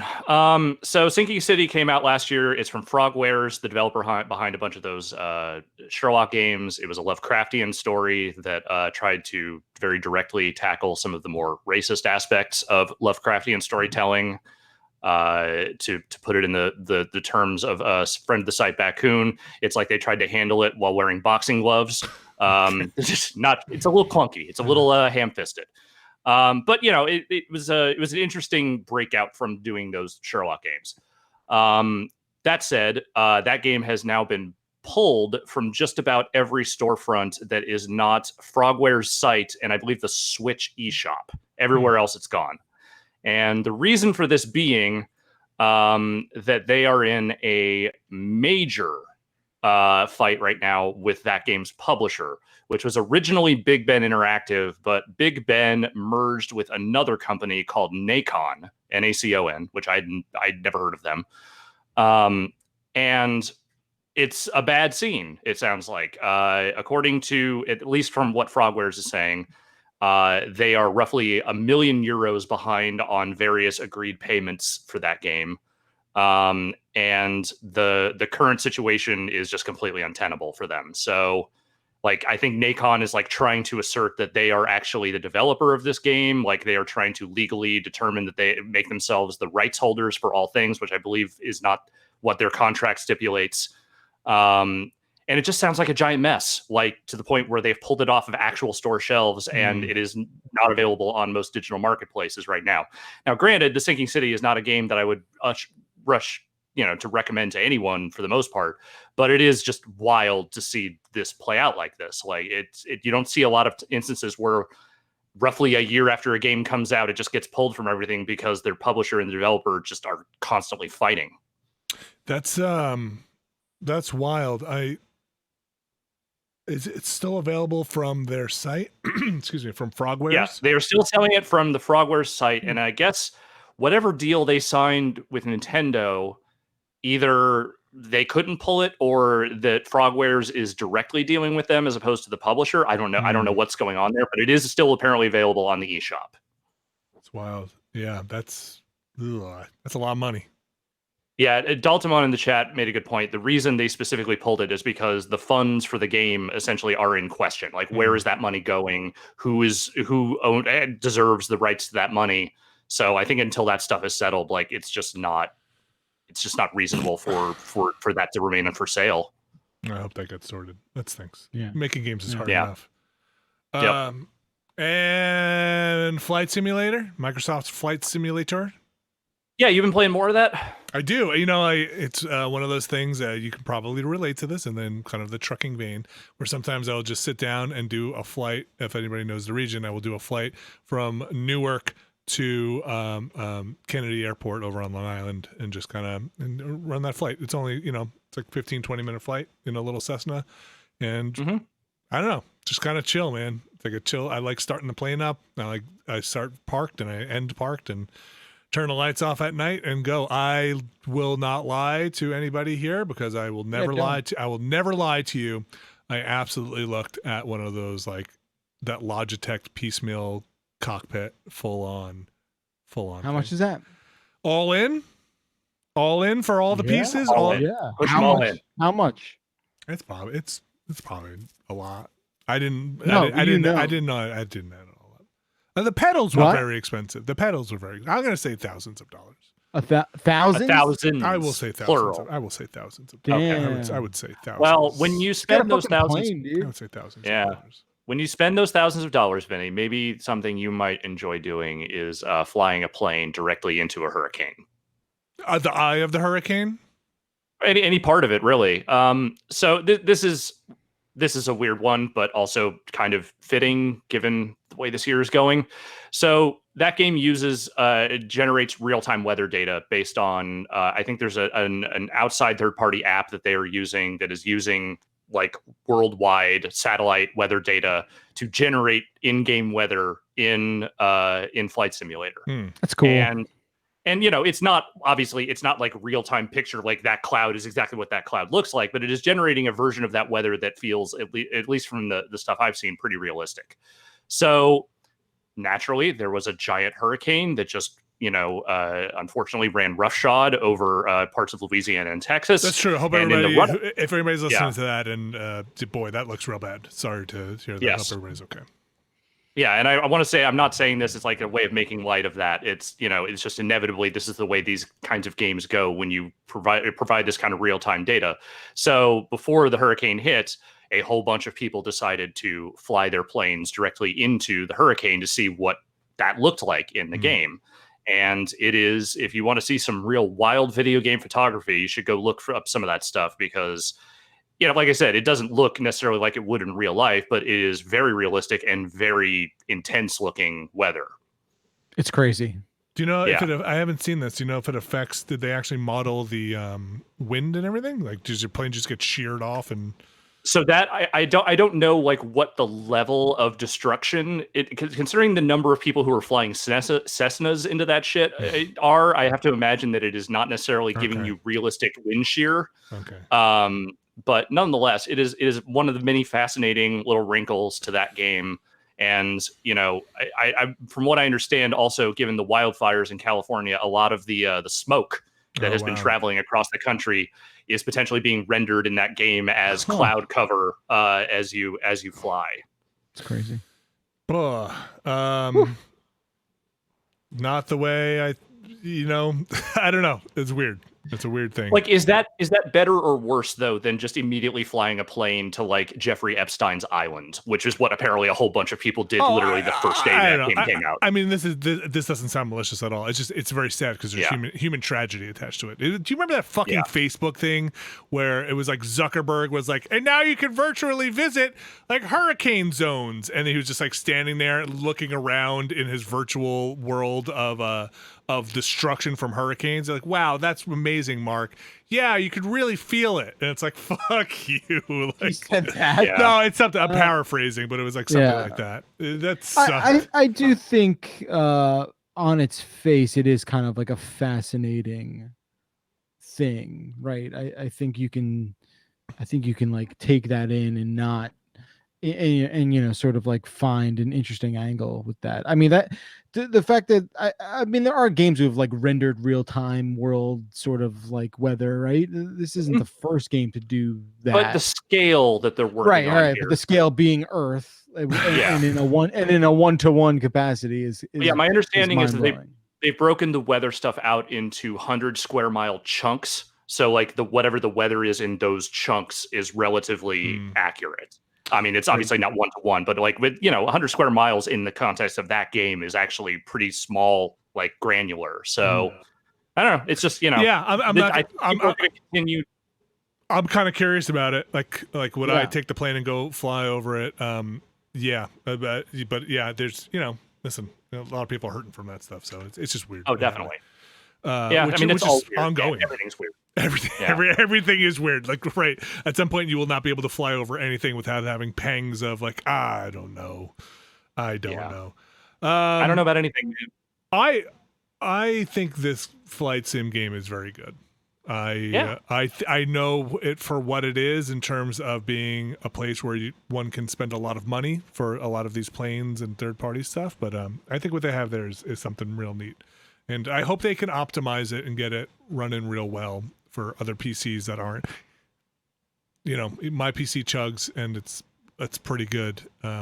This seems like a game a lot of people would have to build a PC for if they haven't upgraded in a while. And I hope that when the Series X comes out, that it works well there. So we will see. Maybe they'll stream that one on cloud. Let them do all the heavy lifting back there. Real quick, Evil Monkey Slayer in the chat mentioned that the 4K version of that Ratchet and Clank video is now up on YouTube. So if you want to see what that looked like in non-chunky stream form, that is up there. So you can check it out. Cool. I did that when they did it at the PS5 reveal thing, and it's worth looking at. Like, that stuff looks real pretty. The Ratchet stuff. All right. I think that's going to do it for news, unless anything else is breaking. I feel like we're in the middle of something. Something feels like it's about to drop. You mark my words. We're going to come back from break. I feel like there's going to be some news that is about to hit. I'm not saying that because I know anything. It's just kind of got a feeling there. Maybe it's because we're okay. It's ominous, but we'll go with it. Sure. All right, we're going to take another quick break. Honestly, I know nothing. Okay. Except for the price of the PS5, but we'll get to that later. I'm kidding, folks. Relax. What'd you think was gonna happen? Hey, I don't know. We're gonna be right back, folks. Stay tuned. We're gonna have a quick break. We'll come back with some emails. I'm gonna do the quick feed on this one. Hold on. Some emails. Stay tuned. Oh no, the music. Gosh darn it. Almost forgot. Every time.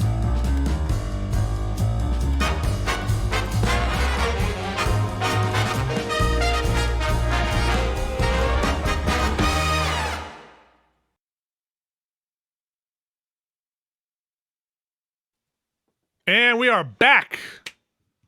Let's do this. It's time for the emails. If you've got an email, you can send them into beastcast@giantbomb.com.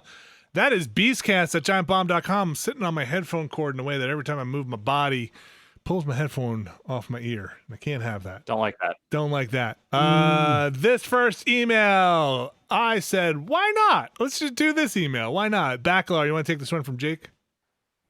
Surely. Hello, Beast Crew. I work in the HVAC industry and for a while have been curious about the frequent comments that typically come from the Bombcast about their methods of cooling their homes. I guess we do talk about that a good deal. It is summer. On last week's podcast, Jeff Gersman mentioned his lack of air conditioning as being typical, and with Vinny and Jeff Backelar's frequent back and forth about the proper indoor temperature, I figured now is as good a time as any to inquire about the HVAC setups y'all have come across as you've moved from coast to coast. Here this is Virginia, so specific. I love it. Super specific. It's really... Here in Virginia and south of here, I know heat pumps are customary, and up north, boilers are much more common. But I was hoping y'all would be able to shed some light on the regional HVAC differences you've come across. Damn. I first of all, thanks, Jake. Second of all, I love the term HVAC. Just wanted to Bob Vila the shit out of this. I know. HVAC is such like a great industry and great. Like, I think there's a path where I got into heating and air conditioning because, boy, it's something we all need, right? You're always going to be employed. You're always going to have a job. Sure. I have steam heat, meaning I have a boiler. You have steam I have heat? steam heat. Oh wait, I guess I do too. I thought you had forced air. Nope, I have baseboard hot water heating. That's not steam. That's what I have. Okay. So I have steam. The boiler makes steam, pushes it through the pipes, steam pipes, into a radiator where it sits, the hot steam sits in the radiator until it condenses back down into water and travels back down that same pipe, one pipe system coming out of the radiator. And then I have, this house didn't have it originally, it's from the 20s, but when we got the house and we had to gut the whole thing and remodel it, we put in central air, maybe one of the best, maybe about the third or fourth best decision I've ever made in my life. Of course. Who cares? You don't use it. Then, what are you talking about? 70. I think for this last week was the only week I didn't use it, man. It's fucking 98 degrees today. You want to see my electric bill? Yeah. So central air in the house for the air conditioning, and then steam heat. Those steam radiators. A lot of clanking sometimes. Talking about ratchet and clank. But that's super efficient. That's efficient baseboard. Any hot water. It's the forced air heating that's inefficient. So, Alex, you're in a let's call it a New York City apartment. You're in Queens, obviously, but most of them have hot water, right, through the pipes. And you have exposed pipes or radiators? It's like a floorboard. I don't know. Like it's like the floor level. It's like it just goes a handful of inches up off the floor and is like kind of flush to the wall. Okay. I don't know how to describe it. It's covered. Yes, it's covered. Yeah, it's baseboard. That's baseboard. Yeah. In your bathroom, do you just have an exposed pipe for heat? I feel like there's most apartments heat in the bathroom. I feel like most apartments I had, like the bathroom just had an exposed pipe where like the heat traveled up to the next floor, and that just radiated enough hot water, enough heat to be like, oh yeah. What I can say is that I have never missed any heat in the bathroom. Like it is never like deathly freezing in there. The way the air in this apartment circulates for the most part, especially heat, it's never really wanting for it, especially during the wintertime when you have to open the windows. Because you don't have a thermostat, right? There's no thermostat. Yeah. And apparently, I learned this recently. I can't remember if it was from an email or someone else talking about it, but apparently the reason a lot of New York apartments and other places have that let's just say overzealous heating during the wintertime is because a lot of those standards were determined during the Spanish flu epidemic when people were encouraged to open their windows to aerate their living spaces.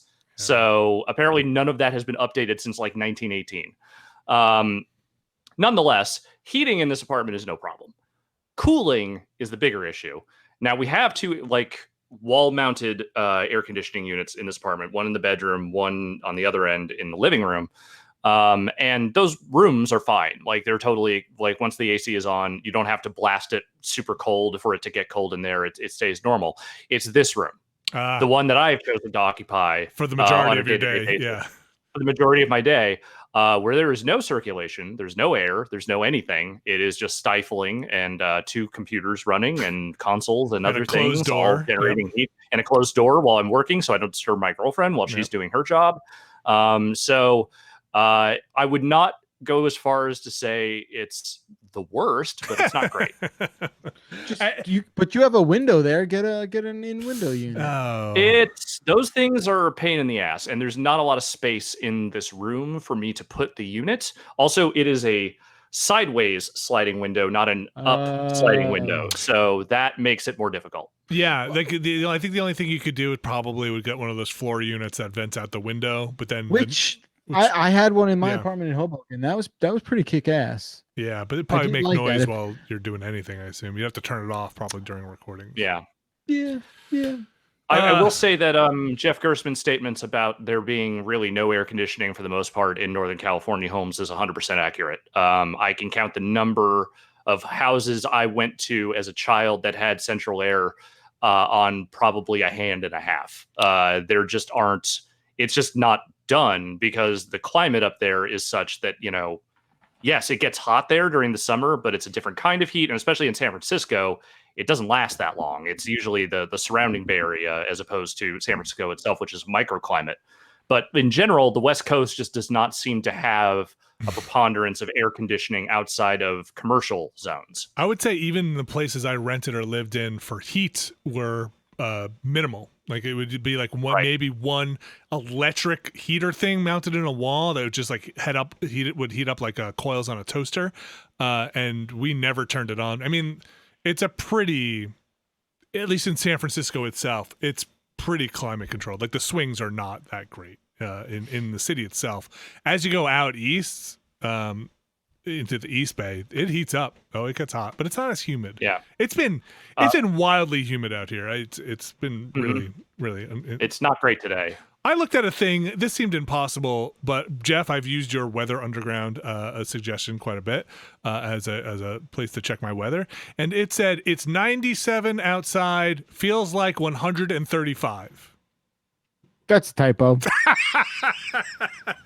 No, you come on. 135. I don't know. That's what it said. It's not fucking Mercury. It said. I would say. No. Oh. It's such a dumb fucking number. Maybe it is. It's been remarkably humid. Although yesterday, I mean, now what are we doing? We're just going to talk about the fucking weather in New York. No, we're not. No, we're gonna. I'm sorry. But you know, it's. I am a mean-spirited person in the summer, is all I have to say. And I look forward to the fall in a way people don't. I look forward to the fall. Yes. I need the cold weather. I need it. We're close. We're so close. It feels good. Wow, you say that now. You taste it. You can taste it. Timing-wise, we're close. I feel it. I feel it in my bones. Summer's going to stretch to October now. All right, the next. hoodies in my closet are starting to wake up. That's how I know it's time. They're starting to dust themselves off, you know? Yeah. We talked a little bit about that flight simulator. Alex, why don't you take this one from Adam? Sure thing. Adam says, after watching the 2020 Microsoft Flight Simulator Quick Look the other day, I thought it would be interesting to hear your opinion on what differentiates a video game from a simulator, or if they are, in fact, the same thing. The new Microsoft Flight Simulator uses real-time air traffic and weather, as well as specifications from real airplanes to make the simulator as realistic as possible, but also gamifies some aspects like difficulty level and plane damage. What constitutes a simulator from a video game, and where would you group Microsoft's 2020 Flight Sim? I will just say for my part, very briefly, I don't think there's actually that meaningful a difference. It is more a genre of video games as opposed to something that is not a video game. Right, like Tony Hawk, skateboarding sim. Yeah. That was a joke. That game's not fucking skateboarding sim at all. Skate, more so. I mean, Skate is not like 100% simulator, but it's closer to that. So simulators all simulators are video games, but not all video games are simulators. It's kind of what you're saying. I think you can make a simulator that is absolutely not a video game, but the vast majority of the ones we touch and we talk about absolutely are gamified and games. I would make the 15 to 20 years ago argument, because the simulator has become a parody at this point, but I would make, if we're talking traditional simulator stuff, I would say simulator focuses a little more on trying to teach you something about how something that might map into a real world might work, where a video game is not, a traditional video game not interested in that at all necessarily, but a simulator's objective would be you walk away from this with some general applicable knowledge to something that relates or translates into the real world. Right. Like if you played Flight Simulator every day for 4 hours for an entire year, and the real plane was going down and there were no other pilots on the plane, I'd be like, send up Jerry. No, you wouldn't. If there was no one else, and he's like Jerry gets up there and be like, "Where's the Xbox controller?" If there's no one else, it's an entirely different kind of flying altogether. Yeah, I mean you're right. Yeah, why not? Jerry, land us, baby. You never go for that joke. You guys never go for that joke. I don't know. What is it? Simpsons? I don't know. It's Airplane. It's the movie Airplane. He says, it's entirely different flying altogether, and then they just together. And everyone says it's together. Entirely different kind of flying. Yes, come on, give me this. Give me this. How is making an airplane joke relevant to Microsoft Flight Simulator? I just don't see it. Yeah, what's the connection? How would you even get there? You guys are going to give me a drinking problem. That movie hold up? Is that yeah. Yeah, okay. I think 85% of it. The other 15%, but the rest of it, definitely. There's a lot of those. There's a lot of 85-15s out there. Yeah. Alex, I'll take your answer as the correct one, which is simulators are a genre of video game. I think if you go to went to NASA and was like, "Where's your video game?" They would probably be like, "You mean our shuttle simulator? It's a video game." Maybe somebody would.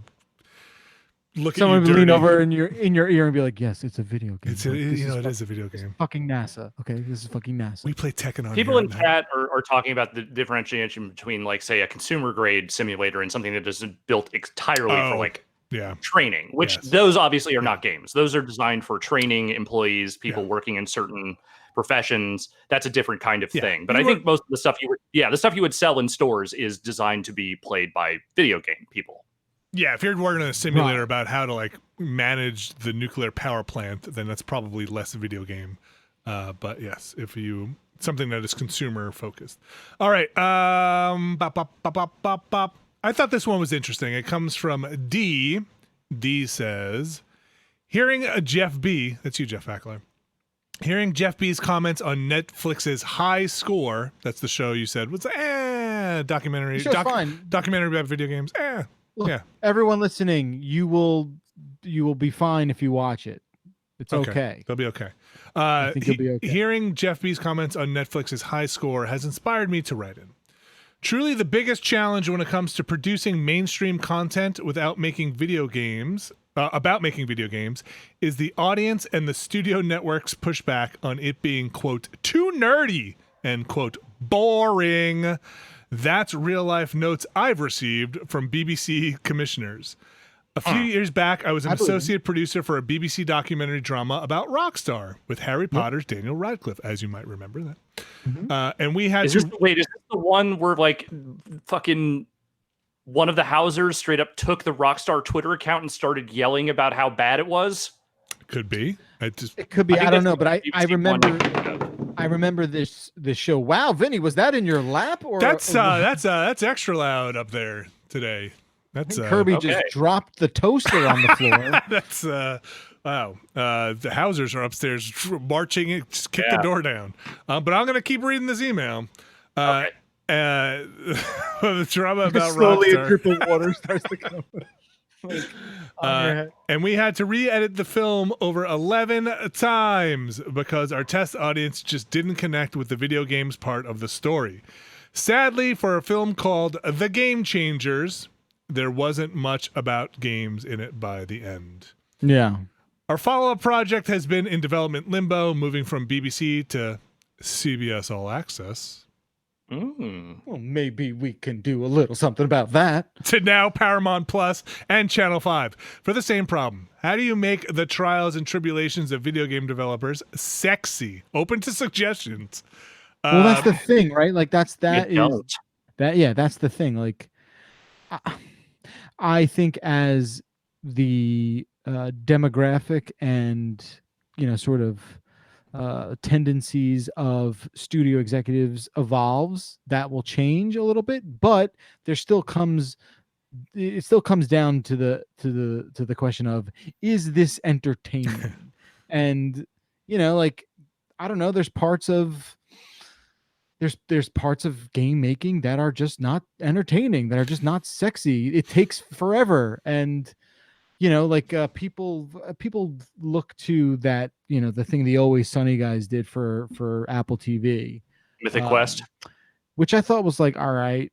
It was basically like the Silicon Valley version of game development. But that's also a drama, right? That's not a documentary. Yeah. Well, right, of course. Yeah. But I think that factors in here, because we're Yeah. just talking about generally making the storytelling of gaming like palatable to an audience that isn't already invested in that, and that can be dramatic or documentary. Right, but that's like Right. The Office was about what, a paper company? Like you can make unless you're trying to But it wasn't- chronicle. but the Office was not about a paper company. That's what I'm saying, right? Like you Right. can. Right, like It was about the idiots that worked at the paper company. right. So that's the thing, and there's maybe just a lot of like, and I say this because I'm looking at it through like the view, or trying to assume the view of like a studio executive, where it's just like, I don't want to watch someone code, like or program. And yeah, I mean, like I think there's exceptions to every rule. Like they turned fucking Moneyball into a movie, right? Like that was all right. So it's just the vehicle, right? Like, is this entertaining? Is this a thing I want to watch? And I think game development is a tough nut to crack. I'm not saying it's impossible. I think it has been done well in some instances. Mhm. Like, terrible name aside, Indie Game the movie I thought was actually a very good documentary about the subjects that it chose. Like, I think for its time, which was like 2012 or something when that movie came out, like I think that the indie scene was something that was not necessarily being well covered outside of, enthusiast press. And I think that movie actually did a pretty good job of contextualizing what was going on those different projects in a way that I think was very much palatable to a wider audience. I don't know how successful it was, but I thought it was pretty well made. Yes. And I like, there obviously are like, I think No Clip is a very good example of how you can do documentaries about video games very well. I don't know what No Clip's appeal is to people who aren't already invested and interested in video games, but I think they do really good work, and the way they tell their stories is very compelling, not just from a perspective of someone who already cares about video games. Right. There's a human angle to it that is Sure. that can transcend that.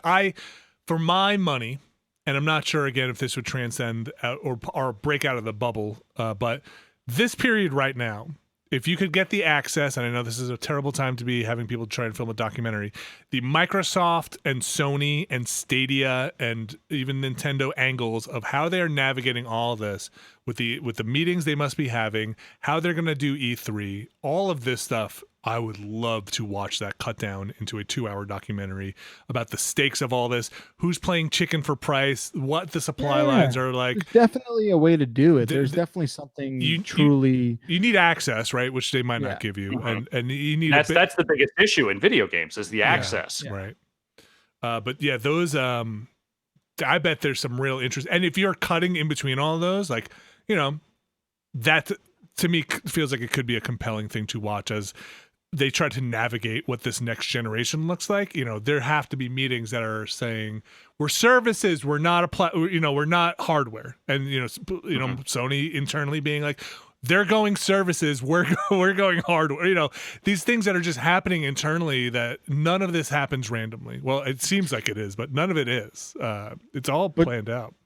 You're right about the access. Like this is one of those dark corners of entertainment that has not been in at least in a motion picture way really been revealed and sort of exposed in a way that you see it in other sort of things. But it's either reenacted or it's through the lens of like a different sort of angle. Yeah. But yeah, right. There's got to be a way to do it. I would watch it for sure. But where this person is coming from, the who is D. it? D. I think we can all easily understand that kind of feedback from a studio and sort of relate to it. Some people in the chat also mentioned Cloth Map, and I thought Drew had a good angle on the very human angle of people playing games across the world, which some of those are.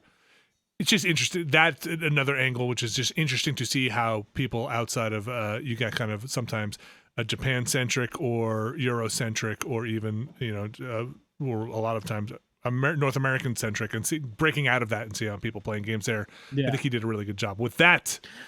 I'm curious. I want you guys to watch some of High Score. I'd appreciate it. We have more of a conversation about it. Okay. Let's see. I just want you to watch it. I'm actually thinking about canceling my Netflix, so maybe not, but we'll see. Really? Yeah.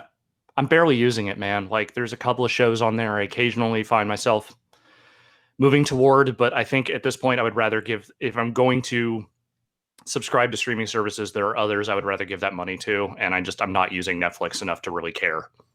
Okay. That's fair. That's fair. Let's move on to how about this one? This backlog. Why don't you read this one here from RJ, and then we're gonna maybe take one more and wrap it up. Okay. RJ says, a wizard gives you a magical button that spits out money. Go on. The rate in which it spits out money is exactly double that of your current job's rate. The only catch is that you must hold the button with both hands and give the button your undivided attention. No doing other things during button time. Do you quit your job to instead hold the button? And yes, the button does adjust yearly for inflation. This is like an accountant riddle. Okay, so basically 4 hours a day I got to hold a button. And I get the same amount of money I would get in 8 hours a day of work and a job. But you have to just hold the button. Wait. Oh, so it's double the rate. Double the rate. Yeah. So it's not right. So it's not saying. So it's 4 hours a day. Or you can hold it for 8 hours and just get paid twice as much. I think I'd go with the button, and I would hold it down whenever I needed money. That's it. I'd be like, man, it's a button day. I gotta hold this thing down for 6 hours. You can't sleep and hold the button. It needs your undivided attention. This fucking button is needy. Yeah, it's a needy button. I'm pressing the button. It's like George Jetson. It's like a George Jetson job. Except instead of punching the button, you gotta just hold it down, and you don't have Spacely there yelling at you. I don't know. I might. I kind of just hate everything about this. I would probably end up listening to a lot more podcasts this way. No, undivided attention. You cannot do anything else. I'm imagining. I'm just pressing the button. I think it's blank room, nothing else but I can't do it. You guys are not fully appreciating how fucking mindless the button is. You guys are not appreciating the insanity that would instantly enter your world of fucking holding down the goddamn button. I think you might be because if it's yeah. I think you are greatly underestimating how deeply mindless the work we do on a day-to-day basis is. Have you listened to this podcast? Fair, but just like I feel like I have a button holding down the button. My god, no way. I guess it also depends. What if it's if it were a really small button? I don't think I'd be able to do it. If it's kind of like who gives a shit the size of the button? Because if it's like two hands on like a little button that you gotta push, like a little I don't think that could be the deal. If it's a big button, maybe. But like I can't. But just do it when you need to do it. Shiny button. Just a candy red button. I don't know. I might be button. I might be pro button. All right. If it's undivided, your undivided attention. Yeah, undivided. I mean, I would try. My ADHD might have a problem with that, but I would try. But then you just do it a little bit at a time. Spread it out. Spread it out. Do a half hour here. Go take a break. Do a half hour there. Take a break. You know, why not? I'm an anti-button guy. Do I got a bathroom break? Right. You're no button. I don't know. Can you undividedly shit? I mean, yeah. My shit will not be divided. All right. We're gonna go into our next portion here, which is not emails. It's getting late. The next portion here, which is not emails. I gotta eat something. 45-minute show, you guys. 45 minutes. 45 minutes. Mm-hmm. Quick one. It's a great idea. Here we go. Hold on tight. I gotta hit this button. Speaking of buttons, I'm pushing buttons all day. Here we go. It's corrections! If you've got a correction, send them into beastcast@giantbomb.com. It's beastcast@giantbomb.com. That question makes me so mad. I'm just so mad about the button. It's just like, what? I get it. It's a thought experiment. I get it, but fuck. I feel like Lost already did this. Alex, why don't you read this one that comes in mostly for Jeff, but Jeff just read the last thing. Yeah, I'll shame Jeff. Here we go. In the most recent Beastcast, Jeff Bakalar was talking about xCloud, and he said he had problems with ads, aka aim down sites, not working correctly in that he constantly would go out of ads and have to redo the input. I have not had too much experience with xCloud, but this sounds more like he is just getting descoped, which is a mechanic in Halo in which a player gets knocked out of ads when shot by another player NPC to re-enter ads. After getting descoped, the player must redo the input used to originally enter it. I don't discount that there are problems with xCloud, but I was just curious if Jeff was actually having technical problems or was unfamiliar with the game's mechanics. Thanks for all the fun content. Jeff Bakalar sucks at games, obviously. Doesn't say that in here. That part is not. I editorialized a little there at the end. Jeff Bakalar. Tell me how you really feel. We got a lot of mentions about ADS here. Because everyone's right. Everyone's 100% right. I'm wrong. I clearly Halo had a lasting effect on me. I don't know how I didn't remember this being a thing. Maybe I just never ADS'd in Halo 5 that much. But that's what it is. It's completely that. Okay. It is me getting shot and me getting descoped or de-ADS'd. And that's all there is to it. It's not a flaw of xCloud. It is a flaw of Jeff. I should also say in this email that was sent, I pronounced it as ads because this person did not put the period in between each letter to get the ADS instead of ads. So that's how it gets read. Well, I'm sorry. If I'm like Ron Burgundy. I read what I see. If you're listening to the premium version of this, I am sorry for all the ads. Oh, you son of a bitch. It was bad. I also want to thank everyone who chimed in on Twitter to tell me about it, and I specifically, I specifically appreciate everyone's calm and lucid tone that they took with it, because it's perfectly cool to hear that kind of feedback when it's delivered in that manner. You were 100% right. I was 100% wrong, and we'll move on. Wow, big man. Wow, very mature. What can I say? Come watch some pinball. Wow, Okay? he's saying he's better than everybody. I love it. Look at you. Are you going to do more pinball? That's going to be the end of the show. Pinball on Sunday. So please join me for some good old-fashioned Sunday night pinball. Sunday night pinball. We're getting the T-shirts made and the website done, so that's very exciting. And it'll be fun. Jurassic Park. I am going to be gone for 2 weeks. You count them. 2 whole weeks. Is there a storm coming? You deserve it. Thank you very much. It's been, I looked it up. I think it was October. Remember October?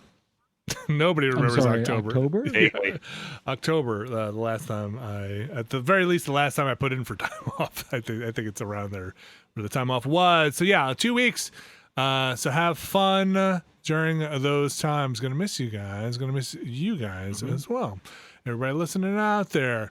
Like I said before, I'm gonna probably play a lot of Factorio during that time if I can. We're gonna see how that goes.